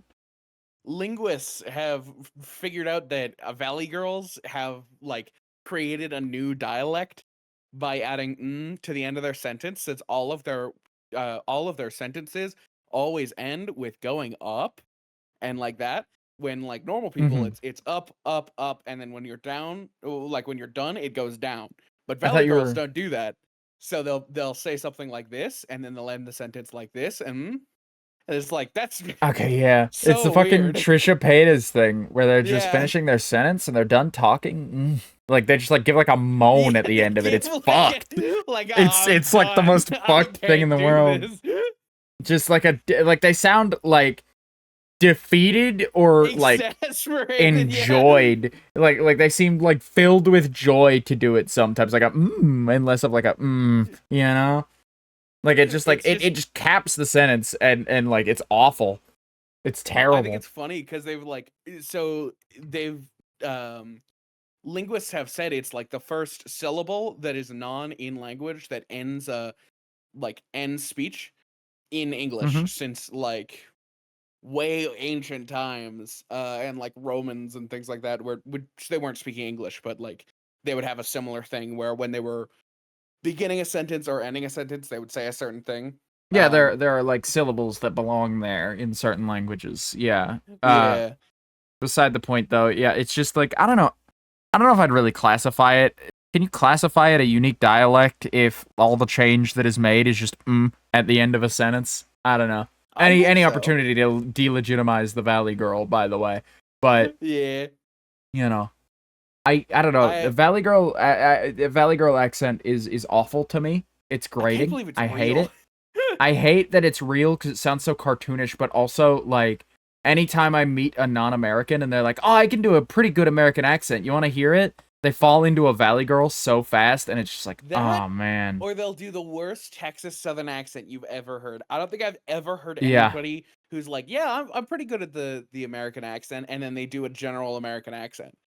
Well, because anybody who goes, "I can do a pretty good American accent," misses the point in that like there is no American accent. There are like 7 or 8 notable American accents. There's let's think about it for a minute. There's Valley Girl. There's like general West Coast. There's like California. Southeastern Southern and like Southwestern Southern as their own sort of like very distinct, I think. They but are very distinct. I would say I can acknowledge I can acknowledge that they're similar enough that people might not be able to tell the difference. And then in between those two, you have the Louisiana accent, which is its own beast entirely. Like the Cajun accent, and then if you move up north, you've got like the Boston and like the New Yorker and those sorts of like those like Yeah, Yeah. those sorts of accents. But like all those four I think are very similar. But Mhm. I think they're like all pretty similar and can be grouped into a northeastern accent. But then there's like the midwestern accents and like Minnesotans have their own like thing going on. Yeah. It's so weird. It's just like it's impossible to go, ah yes, the American accent. Because a lot of people think American accent and end up somewhere either Southern, Valley Girl, or Transatlantic accent. That's where they end up. Yeah. Or their Yeah. normal accent, except they just harden their R sounds. Yeah, it's really interesting though, because like I was thinking about Southwest and Southern accents and how different those are, but I'm sure a lot of Northerners who didn't grow up in the South or the Southwest like us, wouldn't notice the difference because like Southwest accent, I like to think about it in my brain of like Southwest is like cowboy and South is like Dukes of Hazzard, where it's like those are very distinct things in your head, and that's kind of how the actual accents Yeah. sound as well. They sound Dude, different.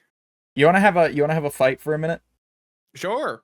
I think if you take the southeastern depiction of an outlaw and you take the southwestern, like the traditional like western outlaw, I think the southeastern outlaw kicks fucking ass every time because like Versus? yeah, like in a fight against each other, you get like a traditional cowboy outlaw, like the stereotypical idealized folk hero outlaw, and then you get the stereotypicalized folk hero southerner, and you have them fight. I think the southerner wins, not on merit as much as outlaws and whatnot in westerns fight dirty, but there's still honor there. Mm-hmm. The southerner will fight dirtier. The southerner I will absolutely sling far more shit to win, and I think that's why he wins. I think if they fought on a level playing field with the objective being, I don't know, one of you's got to die, go for it. You know, I think okay, a level playing, because like my first thought is that like you're asking, 1860s yeah, cowboy like I get the difference versus of just like like 1860s cowboy versus like fucking 1970s 1970s moonshiner. Yeah. Like Yeah. I'm imagining those two and it's just like, one of these motherfuckers has an automatic firearm. yeah, no, Like, has I access think to if you the put them on a level playing field, I think I think so. I think their tendency to sling shit is far more and be sort of a dirty fighter and I take wouldn't say somewhat of a that's weird pride in it. I don't think that's a yeah. like a win I'd brag about as often. But like again, I think it's a win and a win's a win. But on the other hand, How I very think if southern you of you. yeah, no, a win is a win, my friend, and like, cause like you can argue semantics and about how you can argue semantics and about how like, oh, the guy who won against me has no honor, he has no fucking shame, but he still kicked your ass though. So where did that all that honor and Yeah. shame get you during the fight, huh? I mean, the guy but who no, kicks there's the dude in the value. balls is still like the loser, I would say. But yeah. I wouldn't argue that necessarily. I think you can kick balls, pull hair, and twist ears when it comes to fighting and fucking, I guess. I was gonna say when it comes to fucking fighting, and I stopped on fucking because I realized, wait a minute. But no, Yeah. but like I don't think it's an honorable win. I think if they had to fight on a level playing field, I think there's no real way to get a level playing field out of them that doesn't involve dirty fighting. But I think if you institute a we know it when we see it, no dirty fighting rule, I think the southerner gets his ass kicked. But Oh yeah. I don't know. I think that's just how that particular thing shakes out. I thought you would have more disagreement with me on this, Have more but disagreement. I think my disagreement is that the Southwest outlaw and folk heroes of the Southwest are a million times more like intriguing and famous than Southern folk heroes. Because I didn't even know that like you guys had like your own folk heroes from well, we don't like really have somewhat modern dude. eras. Well, we have folk heroes. Our folk heroes are from like TV and movies Yeah, primarily, that's though. what I mean. Like Burt Reynolds as The Bandit. the Bandit, and in Smokey and the Bandit, and then also the like Dukes of Hazzard and a few others, and barring like the Confederate imagery involved in the Dukes of Hazzard, Yeah. like those are folk heroes, and I feel like there's a lot more intrigue and mystery and sort of like, you know, obfuscation and like complexity behind the eyes of like Clint Eastwood or whatever. But like, I think there's something to be said of how like simple the traditional Southern folk hero is. You know, he just wants to drink and drive. He wants to like drive his car and do cool stunts and say fuck you to the cops on the way by. What's so bad about that? What's so bad about that? Bad about it. I'm just saying it will never be as like iconic as Clint Eastwood with like, I don't know. pulling out the sheet of metal after a I duel agree. and then like blowing somebody's head off. I It's cool as agree fuck. because I agree, but like you guys have had like a century. Like cowboys live in the same like space of they live in like the same like space of folk hero types as like, or in the same like archetypical space of like the modern pirate, or not the modern pirate, but like the modern image of a pirate or the modern image of like a ninja, you know, where it's like that's the cowboy goes there of just like you guys have been like flanderized to hell and back, but I think our saving grace is we haven't had that much time, and also they're already so simple. Like the real actual examples of cowboys are very complex people, even when you put them against like fictionalized cowboys. Like, yeah, sometimes they add a little of their own intrigue in those cases, but I feel like the fictionalized version of like a Southerner is just so raw hell yeah core of just like smoking cigarettes and drinking Coors Banquet and driving fast cars and being generally anti-authority. I feel like I think this would be area differences, because drinking Coors Banquet, smoking cigarettes, and drunk driving and running away from the cops sounds trashy. But I do but there is a joy in it. There is a joy in it. You know? I think that like, because generally the thing about them is like, while they are, you know, the cowboy outlaw, you know, for all his intrigue and whatnot, is a morally gray character. I think in most cases, 9 times out of 10 on like the grand stage, divorced of context, I think characters like the Bandit and characters like the Dukes of Hazzard generally are on the right side of things, and at the very least genuinely believe that they're on the right side of things, and thus that gives them sort of like an innocence and like a good guyness, you know, which again you miss out on a little bit of that intrigue. But like, you know, sometimes like I don't know, the guy was just going out for a beer run. What's the matter? Because like fucking like Smokey and the Bandit, if it was real, that sheriff guy would have been fucking dead in a ditch. No goddamn way he would have survived any of that. And like, oh, you meant just like the events of the story. I thought you were implying that you thought the Bandit would just stop him, kill him, and go on. And it's just like, are you implying that like a murder would have happened if this happened for real? I doubt it. Implying that it's like horrific, reckless endangerment. What Smokey and the Bandit, or what happens in that story of just like, I don't think that Clint Eastwood, the guy who like, you know, saves the girl from some like comedically bad guy, I don't think that he's more morally gray than the motherfucker like fucking endangering children. I think he is, because when do they endanger children in Smokey and the Bandit? Give me one time. Give me one time they endanger a child. He is driving in a reckless manner around a like. Okay, they did drive through a children's football game, but that wasn't intentional. That wasn't an intentional move. Even anytime he didn't do that with the intent to endanger anybody, and nobody got hurt. anytime he drives recklessly on a highway with more than just him is reckless endangerment and has the possibility. But if you watch the movie, Jed, if you watch the movie again, there's like maybe one whole car on the road at a time in any of those scenes. Mostly zero. Oh, I'm sure. Like mostly zero for the reason of we can't have a bunch of cars in this movie. Yes, the police who he gave every opportunity to fucking give up the chase on him and leave him the fuck alone. What? I feel like if you motherfucker is driving 150 miles per hour around through a fucking field of children.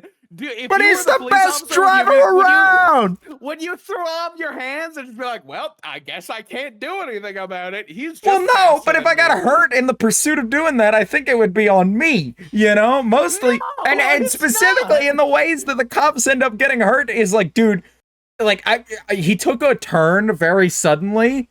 I get that, and you can't outdrive him. There are better options than just like these cops are being like carried on a stick over a pier, dude. Like they're walking off the cliff on their own by just like a fucking like mirage of the guy, you know? Like dude, at the first whiff, they're driving into ponds and shit. Not necessarily. Not necessarily. Just like catch him find out where he's headed and catch him there. They knew he was going back to Atlanta. For most of that, like for like 3/4 of the way back, they knew where he was headed, or at least they knew the direction he was headed. Movie, like without the entire movie being premised around the fact that they couldn't get that many cars on the road at a time, the Bandit is horrific. The Bandit is equivalent to those motherfuckers who stream on Kick. And like drive around is not. You take that back this fucking second. He is not as bad as a kick streamer. He's not as bad as a kick. He's not doing it for clout. He's doing it for the love of the game. He's fucking trying to get away from the cops. Who gives a shit? Then it's equivalent to the motherfucker with the souped up Subaru who's going like 150 miles per hour and is going to hit a kid. They're not gonna hit a kid. They never endanger a single child in this movie outside of that footballing scene. That's what I'm telling you. That's what I'm telling you. They never set out to endanger a child. It was just like a funny, ha-ha comedic thing that happened one whole time. Who the fuck in Smoke? Okay, if we were to put the Bandit into a real-world circumstance, he is more than likely going to get in a car accident and die and probably take somebody with him. No, he's not. He's the best driver around. PG. Jesus Christ. The whole movie, I don't know what to tell you, Jed. The whole movie is predicated on the fact that this is something this guy has done before and that he is the best racer around. A returning criminal. He's a returning criminal with a track record of doing this successfully more than once. I don't know. At what point is it not endangerment? Do you think people who work in a fucking, like, radioactive, like, power plant, do you think all of them are endangering everyone in the area of the power plant simply by doing their jobs that they're experienced in? Are you comparing people working at a nuclear plant? He's a trained professional, damn it! Miles per hour? He's a trained professional driver. This isn't just Joe Blow going fucking 170 down the highway for no reason with zero past experience behind the wheel. Then why doesn't he have some sort of license for this? He's still endangering people around him. What are you supposed to do? Professional drunk driver. Fucking bootlegging alcohol. Do you want him to fucking get a bootlegging alcohol fucking license? What kind of license do you... There's not any commercial driver's license on this earth that will allow you to go 170 down the highway. What I want him to do is not do it at all. But for the context of the movie, that's cool. Like, yeah, it's cool in the movie, but he's still an awful person. He's not an awful person. He endangers the fuck out of people. When we started this conversation and you immediately acted very incredulous, I thought you were going to go for the obvious reasons of just like he took a fucking like bet and dragged his friend into it, and like then they went on a fucking like traffic beer across state lines where they're probably going to get caught, you know. But both of them are so, like, confident that they're not going to, that they pull it off, you know? Or at least they go for it, and then they pull it off, you know? But, like, you went immediately for, like, the like, speeding angle. He's not Well, like because- it's not like it goes through a school zone. It's mostly back roads in the movie. I don't think they hit the highway more than twice. I think the only person He's who's in on the a highway city. is the like yeah, but like he's in like a city. Like not like he's in like a town, not a city. Like He's in, none of like, those the buildings are town. tall enough. And it's a ghost town, mind you. Nobody's fucking around there. Nobody's around because the movie. I'm saying that out of the context of the movie, that is, this movie is PG. He And took thus we like don't 90. want- My point about the endangerment is that he took like 99% back roads and like only came on the highway for maybe 5 minutes of the whole movie just to like Didn't he, like, hang pick out up like a woman red off the thing? side of the road and take her across state lines? Yes, that is a 2-lane road. I don't know what kind of podunk area you live in, but like even here, that is not a highway, dog. Two lane roads are highways technically, but Well, either yes, way, but what it's I'm not. saying- You're describing it like he's on a busy 4-lane highway or some he's shit. on a two-lane highway for a very long time. Like that scene with all the On a truckers. straight stretch of road. On a straight Yes. stretch of road where you could see him coming several minutes before my he hits God. you. First of Oh all, my god, the motherfucker who runs in with a bomb, who you could see running across the field with a bomb, is not. he's any not better running down the because you can highway with see a him. bomb, though, is He's the going thing. down the highway at 80 miles per hour. And he is No, the he- best sorry. driver in Atlanta. What do you want from Jesus him? Christ! Oh my god! He is the best. Like that's what I'm saying. This is like some fucking can't women have hobbies type shit. What? It's he's not allowed can't women to have hobbies. A little bit of regular. I reckless acknowledge that there's an endangerment angle here, but the endangerment angle is solved by the fact that he is the best guy around Oh for my it. Jesus He is the Christ, best man for I the don't job. Give a shit because And if he goes somebody- into it with 110% confidence that he can pull this off successfully without hurting anybody. All right? Like without even And being what seen happens- by anybody. And what and happens? what The cops happens get when the involved. woman- But he got away from the cops. What happens when the woman what? What happens when the woman What what? happens when the woman crosses the street, doesn't press the crosswalk button, is walking with her kid in her stroller, and he comes flying down and is unable to see it because he rounded a corner at 150 miles per hour?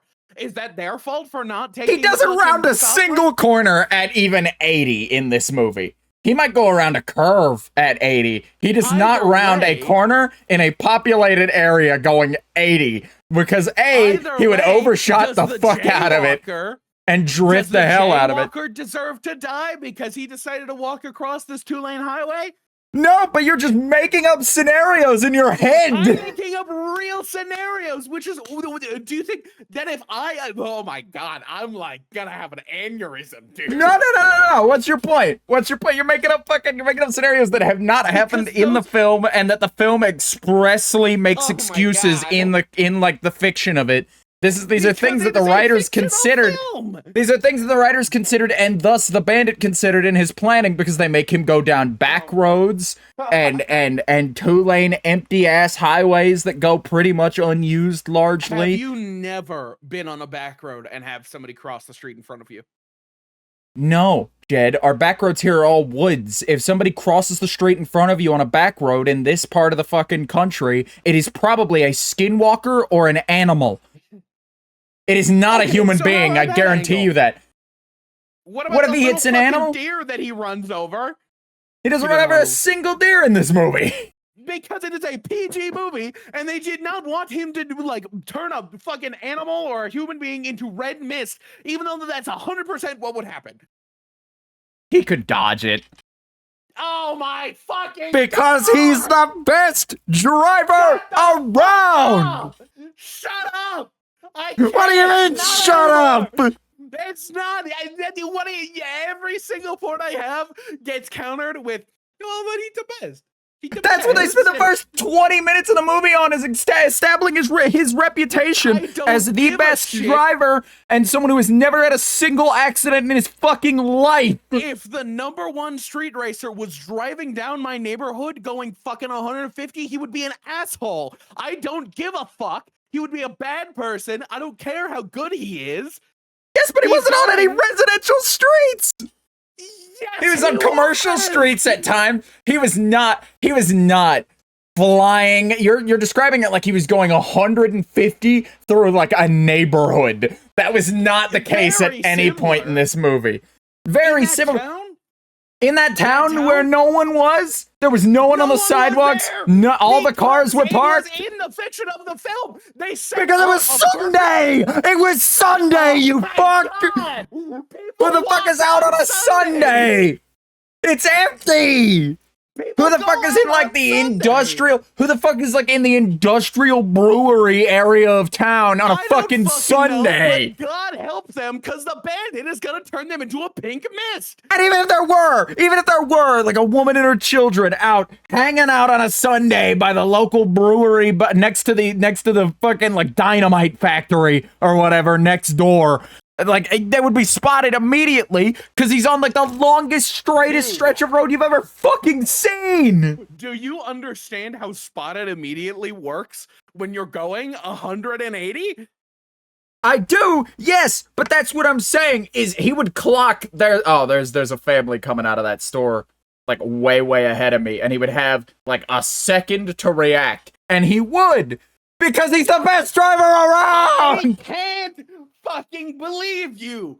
He's the best driver around. Okay, so let's just say the bandit. You live in a fairly rural area, something with heavy back roads, something that somebody like the bandit would probably drive through. If somebody like that was going 180 miles per hour and they were like, "Yeah, but I'm the best. I'll be fine." Would you think they're an asshole? If they hit me, yeah. A bad person? If they hit me, yeah. I think they were generally kind of an asshole. I think they were generally kind of an asshole, perchance, without knowing anything about them. But, like, yeah, that's part of the conceit of the story, is that he's like an average guy beyond his driving ability, is what I'm saying. He can be kind of an asshole, but I think he's in the right in the context of the story, is what I'm telling you. I think he's completely in the right. Yes! Across state lines. Which is now legal. It is now legal, but it was weird that it was illegal at the time. I think it was too, but that's not the argument. Is that Are we arguing? Do you follow every single law? Does it make you an asshole because you jaywalked? Does it make that like poor lady and her children an asshole because she jaywalked? Yes, the answer is yes, by the way. If you're at a crosswalk and you have every opportunity to press the crosswalk button and you don't, and you get fucking turned into a fine red paste with your children going out on a Sunday because you couldn't be fucked to wait 2 seconds, that's kind of on you, by the way. But either way, if the guy is going like over 100, yeah, no, that's kind of on him too, but it is mostly on you. I will argue. What about that kid in the Subaru a while ago who did kill like a pregnant woman? And people were like, but he's really that was a kid in a Subaru. That was a kid in a Subaru. This is like a 35-year-old man. A 35-year-old man in a fucking Camaro is different than a 20-year-old in a Subaru? Why? It's different because he has experience. And moreover, he requested that car specifically. He went out of his way to request the car that he wanted specifically, mostly because it was his dream car, I'll give him that. But also, it's a car that he knows a lot about. It's a car he has a lot of experience with. Do you think that kid spent like a decade driving that Subaru before he went off and fucking did that shit? I don't give a shit how long you've been driving. If the 70-year-old who's been driving for 50 years as a professional worker hates a kid, that's his goddamn fault. Fuck that guy. But he didn't, is the thing. Oh my god, we're relying. He didn't put himself even, and it's not even a, okay, listen to me. It's not even a, but he didn't. It just didn't happen. There were several opportunities for it to happen, but it didn't. There were like 2 whole opportunities in that movie where that was even the slimmest possibility. One of them was when he was in the town. And when they pull up to the town, I do need you to know, he was keeping pace with the semi beside him when they were in the town limits. And a semi, I need you to know, does not traditionally go like fucking 90. No, of course not. I remember within the city limits, yeah, that's how it is. What about in the next one where he decides to do a much smaller beer run where he runs moonshine, let's say, across state lines. And so he could fit enough in his trunk. And he decides to go 170 miles per hour and does the same thing, but he does it again. Does that make him a bad person? What, does the same thing successfully again in this made-up scenario that you've just cobbled together? He just is going to do it. He's like, yep, this is what I'm going to do. Does that make him a bad person for, like, preparing to endanger people around him? No, because he will plan accordingly, because that is how the character functions. Christ. That is the conceit of the character, is that the route... He's not motherfucking Batman! No, buddy, you know what he is? He is a professional driver who has a map mapped out and rooted. He's a motherfucker who took a bribe! It's not a bribe. If they pay you for a service, you would have done... It's a bet, if anything. They were betting against him, and he bet on himself, and he happened to be able to do it. If somebody offered you $10,000 to do something that you could definitely do but seems impossible, and you take that money and successfully do the thing, does that make it a bribe? I don't think that constitutes a bribe. Okay, fine, then it's a bet. But either way, if I'm walking around with a loaded gun, running through the streets, waving it around, and I don't shoot anybody, I'm confident with a gun, I won't shoot anybody. In fact, I'm the best shooter in the world with a gun. I would never even come close to shooting somebody. That still makes you endangering people, because what happens... But he's not running around with a gun. He's going down a fucking back road in a car. You know who runs around with guns out in the fucking streets around women and their families? Cowboys! Cowboys do. Which brings me to my next point. Which brings me to my next point. I think the archetypical cowboy put in those same circumstances, like under the conditions, right? I think an archetypical cowboy, right, in his setting, doing his thing, to the best of his ability, endangers just as many people, if not more. That is outrageous. Just as many people, if not more, per capita than get endangered in Smokey and the Bandit. Why? Why is it? Why are there not any people who are even close to being endangered in Smokey and the Bandit? There are people who are close to being endangered, like driving through that Little League day. 70s movie. Going through that fucking Little League day like that was like driving all across the field, vision partially disrupted. Sure, that is the one mishap that he has, and he hits no one. He successfully navigates the outfield, where there is nothing. I would say the man who has been using a gun for his entire life and walks around holding a firearm is less dangerous than the motherfucker going 180 miles per hour hurtling down the road with a 1-ton vehicle. You just have a guns are cool bias, because Bandit has also been driving his entire adult life and has been doing it professionally at high speed. What I'm saying is that a gun doesn't need to be fired. It is just a gun at one point in time until you fire it. A car is dangerous if it is moving, especially if it is moving at those speeds. It would be like a cowboy walking around fanning the hammer everywhere. And it's like, well, he didn't hit anybody because he was doing it in a ghost town. Who fucking gives a shit? What happens when a toddler walks out and is like, "Where's my mommy?" and then gets blown his head off or gets turned into a mist? I can't laugh at that, but no. He's not gonna, because he's the best guy around. He's not doing it recklessly. It's a less reckless scenario. It's a less reckless scenario on the basis that he knows what he's doing and he is operating that car safely. How can you operate a car safely on residential roads going 180 miles per hour? I don't think he's on a single residential zoned street in this entire fucking movie where he's going anything over 50. I don't think he goes anything over 50. I don't think he goes anything over 50 in a populated area. In fact, even in that Little League scene, he slows the fuck down when going across the field. What I'm telling you is that the only road that it is safe to go that fast on is a NASCAR track that has specific traction for it. I don't know, man. I don't think he's endangering that many people, is all I'm saying. Jesus Christ. I don't think there's as open possibility to endanger people in that case. Then what? A cowboy walking into a bar and But if drinking whiskey? If he's drinking whiskey and getting into a gunfight and deciding to fucking step out into the open street where a toddler could also run out and go, "Where's my mommy?" mid-gunfight. The thing is that a gun is still way more regulated. Somebody who's holding a gun can choose not to pull the trigger. The problem is that a car is hurtling at those speeds. Like, the gun does not go off until they pull the trigger. The car is going that fast consistently and would have to take multiple, like, almost 30 seconds to slow down from that amount of speed. Yes, and he doesn't do that in air. He doesn't go that quickly in the areas where he would need fucking 2 seconds to full stop slam on the brakes.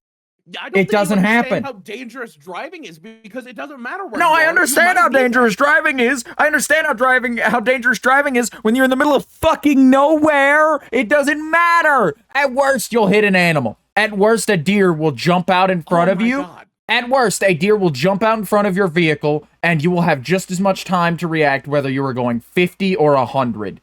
That will not make a difference. That might make a difference in how damaged your car gets, but you are going to hit that fucking deer one way or another, and deer are insanely easy to kill with your fucking car. I don't care. I don't care. I know that you're wrong. And more importantly, I know that you're wrong because, yeah, he's not doing it safely. He's not doing the whole movie safely. However, he's doing it as safely as he can while accomplishing his goal. And I think that merits looking at. Hobbies. I think that's not what I'm saying at all, you fucking prick, if you would listen to me. I need you to know that he is like going to do this, after agreeing to do it, and hearing out that, like, yeah, this is what we're gonna do. Okay, I'm gonna go pick up my friend. We're gonna wait for the car to be delivered. And I have a map, and I know these roads. I know the routes that I need to take, because he has something that a guy firing a gun wildly in a town full of strangers wouldn't. He has experience and knowledge of those roadways and how active they are. Not only that, he has done this before. He's probably taken even this exact route before, you might be able to argue. So you take the attack here, then.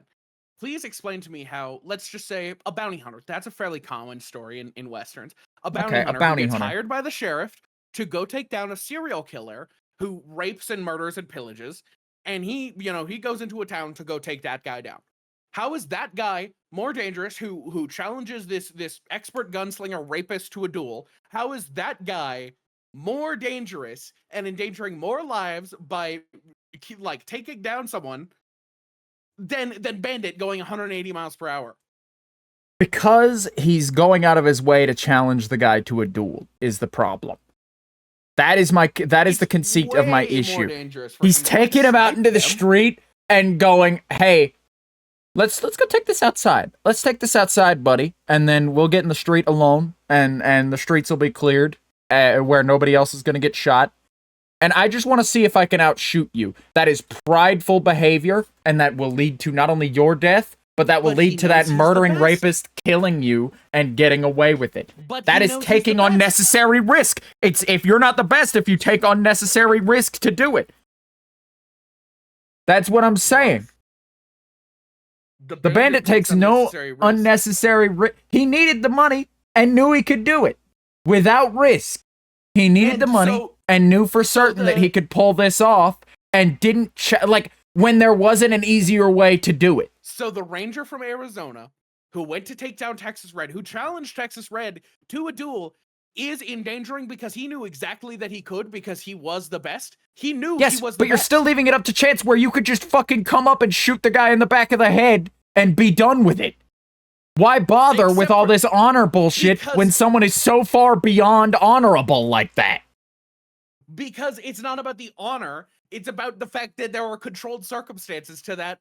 I would say it's more safe to do a duel than it is to just shoot some motherfucker in a bar. I don't know. I'd say doing a duel is more safe than what Bandit is doing, but I think for the time it would be equivalently safe. For the time? No, what? Because we're goalpost moving. Hold on. No, what I'm saying is, no, because that's how I started this, was per capita as safe or as dangerous. That's how we got here, remember? And by that per Okay. capita, I meant that you can't drive a fucking, like, muscle car at 150 down a street in the Old West. And even if you could, there wouldn't be nearly the same population there.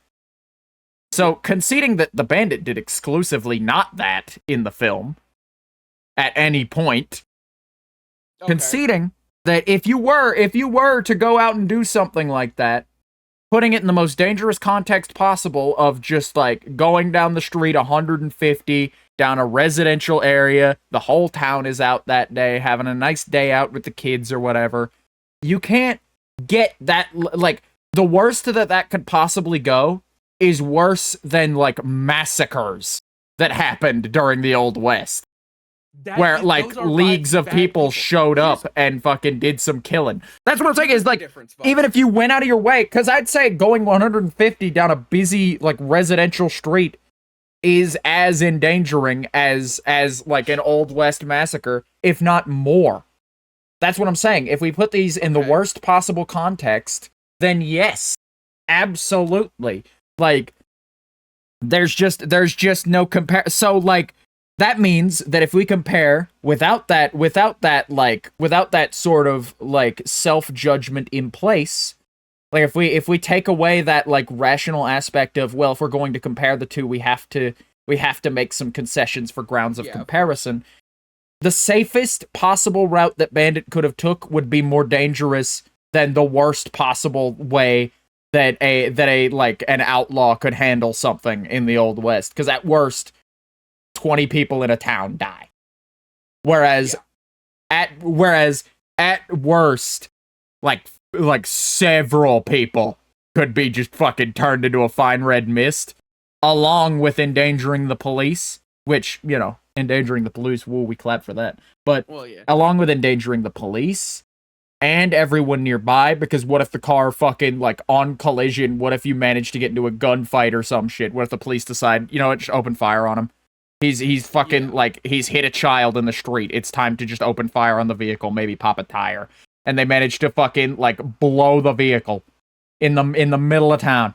That shit just, like GTA explodes. Mm-hmm. So here's like, that's far more dangerous at its worst than the cowboy thing would be at its worst. And so, like, I feel like we have to, for point of comparison, we have to acknowledge that. No, then I'll concede that yes. Like, let's say that they are equivalently bad, those things, like a massacre.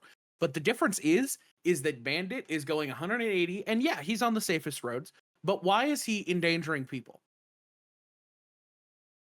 Because he needs the money and knows that he can pull it off. When the cowboy is going to take somebody down because he's a murderer and a rapist.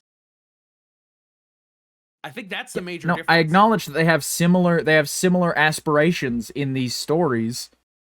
That's what I'm arguing is that that Bandit is less of a morally gray character than the outlaw in this case, than the unnamed outlaw that we're comparing him to, because Bandit is not setting out with the intent of killing anybody, good, bad, or otherwise. He's just doing what he's done several times and knows he's good at, and making a couple bucks doing it. So your argument is that he's fucking stupid and dangerous, but, you know, whatever? No, he's very intelligent. He knows what he's up to. He knows exactly what he's up to. And he knows the complications that can happen therein, and has faced said complications before. Therefore, he has the experience necessary to pull it off this time, as he's done in the past. That's what I'm telling you, is that he's not setting out to kill anybody, good, bad, or other. Like, this guy, like, first of all, I don't think the outlaw is completely in the wrong for killing a guy, because I don't ascribe to that fucking you're just as bad as the other guy for like taking him out when there's no other solution and the law won't do anything about it. You know? I think in fiction, vigilante justice is, like, fine. Like, that's negligible. However, the point stands that this guy is going on a illegal beer run for, like, a few $1,000s as opposed to doing a murder for the equivalent of like $500. The equivalent of 500? No, like a lot of these. Because how much is this hypothetical bounty? Because Like I don't know how to adjust for general is, inflation like, very well. What's the general 500. price for a So guy like it's that? genuinely closer to like $50,000. Yeah, then they're working for similar money. One guy is driving fast in his car one state over. Or no, 2 states over, a couple states, but either way. Like he's going across state lines illegally with beer to go and deliver it. Another guy is going out of town to go do a fucking murder. Here's the difference, is that the cowboy only endangers the person who deserves it. Bandit endangers everybody around him. And what if somebody were to stand in this cowboy's way and tell him no, that like, hey, you can't just go and commit a murder, you know, or regardless of the reasoning, were to get in his way of accomplishing this task? How would a cowboy solve those scenarios? There are many ways. It depends on the cowboy. Again, like a Clint Eastwood type would, like, assuming this is some damsel would be like, stand aside, woman, you can't possibly know what's best. Oh, so he's a sexist now too. Yeah, You're arguing for a sexist. He's a sexist. I mean, they're cowboys. Come on. Yeah, like what can you do? Like, but if it's one of the guy's buddies, then yeah, he would probably fucking shoot him dead. Yeah. People tell Bandit no, and you know what he did about it? He just went, nah, I'm doing it anyway, and left and did it. Because the difference is, Vox, that the person that he shoots dead, even if somebody stands in front of him, is a sympathizer for a murderer and a rapist. I mean, yeah, but what if they might not know any better? They might not be intentionally sympathizing with him. They might not know who he's going to go kill. I think that 9 times out of 10, cowboy stories would not put something in front of you like that and not, like, have them be able to be talked down and shown the bounty, you know? I don't know. And again, you're working within the confines of the fiction again, and not as though this is a reality, which you fucking screamed full tilt at me for earlier. Then either way, then, like, there is some... I would say that it's safer.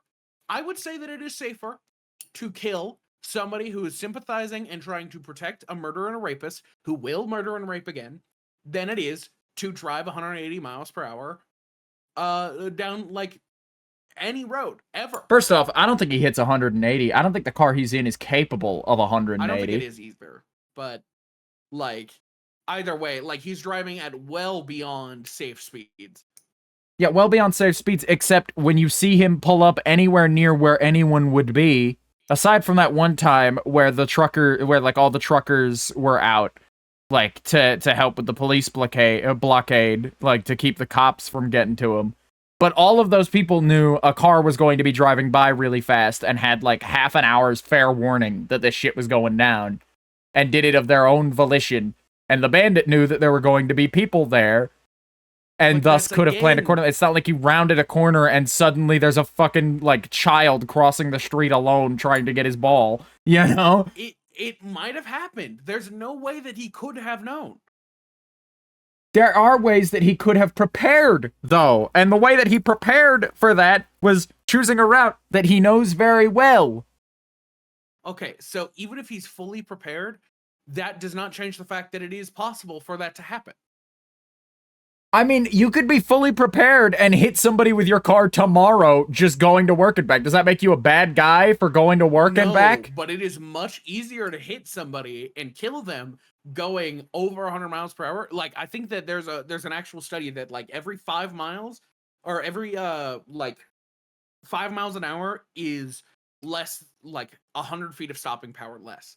So, like, if you're going 60, you can stop in, yes, but this guy is shown to be going at speed and able to fucking, like, drift and or turn on an entire dime to just 180 out of there by the power of this, like, fucked up car he's in. This, like, the equivalent of, like, Herschel's shotgun thing, you know? Like, I don't know why he can do that, but he can do that, and we see him do it. So then what we're comparing now is, like, a fucking superhero with alien technologies versus, like, a regular cowboy. No, not necessarily. It's just like you keep bringing this risk to me when it's like we've seen how he's mitigated that risk, and in the confines of what he's living in, he's able to do that. He's able to fucking butt shit and maneuver.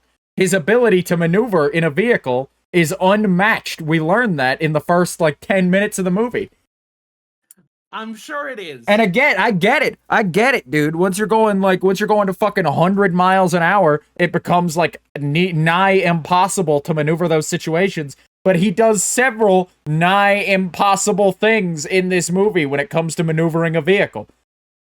So, including around children who are actively running around in front of the vehicle. So then here's the thing. Because I was trying not in to front say of it, but close by. reality. But this so, Texas Red and the Arizona Ranger, let's say those two. Okay. The Arizona Ranger is such a good shot that if somebody were to step out in front of Texas Red and be like, no, don't hurt him, he would just shoot past them. Shoot past their shoulder type of thing. Or fucking ricochet a bullet off the mirror behind them and hit it, sort of thing. Like that, cowboy. But who's to say the other guy is that things. good of a shot? Who's to say the other guy is that, or is... Yeah, who's to say that the other guy in this duel scenario is as good of a shot? Clearly he's not as good of a shot because he loses. That's the conceit of the story, Yeah, so then who's to say that the motherfucker driving down the street at 100 miles per hour drunk isn't as good of a driver as... He wasn't drunk! No, he wasn't drunk, but what I'm saying is that, that's the equivalent, is that... Is that guy as good as the bandit? No, that's what I'm saying. It's just that's what I'm saying is these are the characters we're working with, and we know exactly how they got there and why they did it, and what they did to prepare for it. You're going, yeah, this really well-prepared professional driver who knows the exact route he's going on and has done similar runs to this several times in the past. What if he were a drunk driver who had never seen a car in his life and decided to just put a brick on the gas pedal and drive through town? Then again, this professional gunslinger who is able to perform goddamn impossible shots, genuinely, Clint Eastwood bouncing a shot off the sign behind the guy and hitting him through the head sort of thing. Those just, doesn't work that way kind of shots.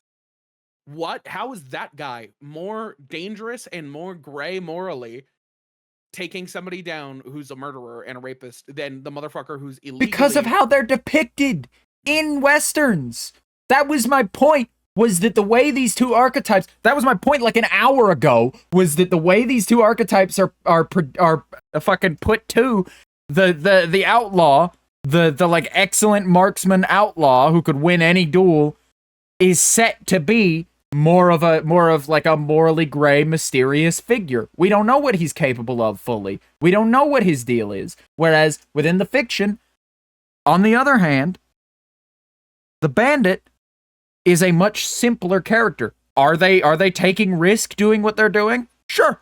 Mitigatable risk, but risk nonetheless. There are ways that could go that are unpredictable. Accidents happen, And it's not necessarily an accidents happen thing to be going 100 down the fucking back roads and run somebody over or an animal. But accidents do happen, and unpredictability is a factor in both of these stories, is the thing. I think they're about equivalent, honestly. But I think the thing about it is the Western appeals to the study of man in a way, whereas the traditional Southern folk hero, like the story of Smokey and the Bandit, appeals more to the primal hell yeah meter sense in a human being, and that sense of dude, that's the ultimate power fantasy, being able to pull a fucking run off like that and then come back and show some rich asshole and the cops who's boss and walk away with a new car and $50,000. Well, I just think that he's depicted as more morally correct and more morally just in his fiction, despite being equivalently as morally just to do what he's doing. I think it's very dependent on the story, because if you go towards a more modern Western like Django Unchained, I don't think that Django himself is too terribly morally gray in that movie. No, but I'd say that Django is definitely the outlier when it comes to Westerns, in that that is a very unique Western protagonist. That is not your traditional that is not one of the traditional like lineup archetype guys. That's what makes the story of Django Unchained so compelling, is that there are so many facets to that character and the world around him, and it's set, just like the whole thing is about him is like, he's doing it, like the thing about Django Unchained, I'm making no sense here. Let me wrap into something that makes sense now that I'm like gathering my thoughts. Is just that like Django and Django Unchained is a phenomenal character, but I just don't feel like he fits like the traditional outlaw archetype. He's still an outlaw. Go ahead. So what you're saying is that this entire time you've not been arguing that the Bandit is a better or safer or whatever. No, I've been arguing person. that he's depicted better. He's depicted better in his media. That's why he's the best driver around defense works, is because the first 10 minutes of the story sets you with the information that Bandit can do this, Bandit has done this, and Bandit has prepared. Because you can watch the episode back tomorrow then. You can watch the episode back tomorrow then, because that's definitely where I started, was that Westerns depict their characters as more morally gray, whereas Southern archetypes and folk heroes depict their characters much simpler and more like firmly in the right in terms of being a protagonist. You said that cowboy characters are much more morally gray than a character like the Bandit. Yes, because we were talking about in the difference in how they're depicted. That's what we were talking about. I don't think I think we were just talking about the fact that cowboys are more like of an icon. Of an icon. Yeah, no, that's what I'm saying is because that's how we got here, was cowboys are more of an icon than the Southern archetype. However, the Southern archetype has existed for less time and been less flanderized over time. But the cowboy archetype has been explored more and has more depth in that way. In that most of the time, and even has like the starting line of being more depth driven, in that like outlaws and cowboys and whatnot tend to be these sort of like larger than life men of mystery sort of characters, whereas like there's nothing mysterious about the Bandit and what he does. He drives fast and like bets on himself for money. And, like, spends most of his days when he's not driving professionally, drinking and hanging out and being lauded by women as, like, the best and brightest of all drivers. Like, there's nothing mysterious or gray about that character. Like, that's what I was saying. You did not. I do not feel like you elaborated on that very well, but either way. Yeah, this is, like, the billionth argument that we've had that has rounded out to an ending, where the ending is, oh, I didn't hear you say that. When it's like, I said that, and I can pull the recording tomorrow. I can pull the recording once it's out tomorrow and show you. Here's the part where we started talking about archetypes between the two sides of the South. Here's the part where we got to the fact that those archetypes are depicted differently. Here's the part where we started talking about how the Bandit is this and that, and how a cowboy is that and this. And then here's the part where you started screaming about me about the fiction of the thing. And then here's the part where you dragged us into reality to talk about toddlers being hit at intersections for like 20 minutes. And then here's the part where we loop back around to cowboys, and suddenly you were very cool with just being in the fiction of it all again. Where we were back to having the original argument we started at. That was the trajectory of this whole thing. Me sooner? Well, because every time I was like, no, but the story, and you were like, oh, the story, but what about what really happened? And it's like, okay, we can talk about that, I guess. Okay. Thank you for watching Vox and Jed fight about it. You can see our new episodes every Sunday at 3 p.m. Eastern Time. They come out on premiere on YouTube. They premiere on YouTube, and then they after they've premiered on YouTube, you can watch them on YouTube or Spotify at any time. 3 p.m. on Sundays. You can find me or Jed in the links in the description to my card and his link tree, because he refuses to evolve with the times. We've got a previous backlog of 17 episodes that you might enjoy, so go check those out in the meantime. And we'll see you next week with a guest, hopefully Krim. Goodbye, everybody. My God. Why can't every episode be like this? That shit was great. That was great.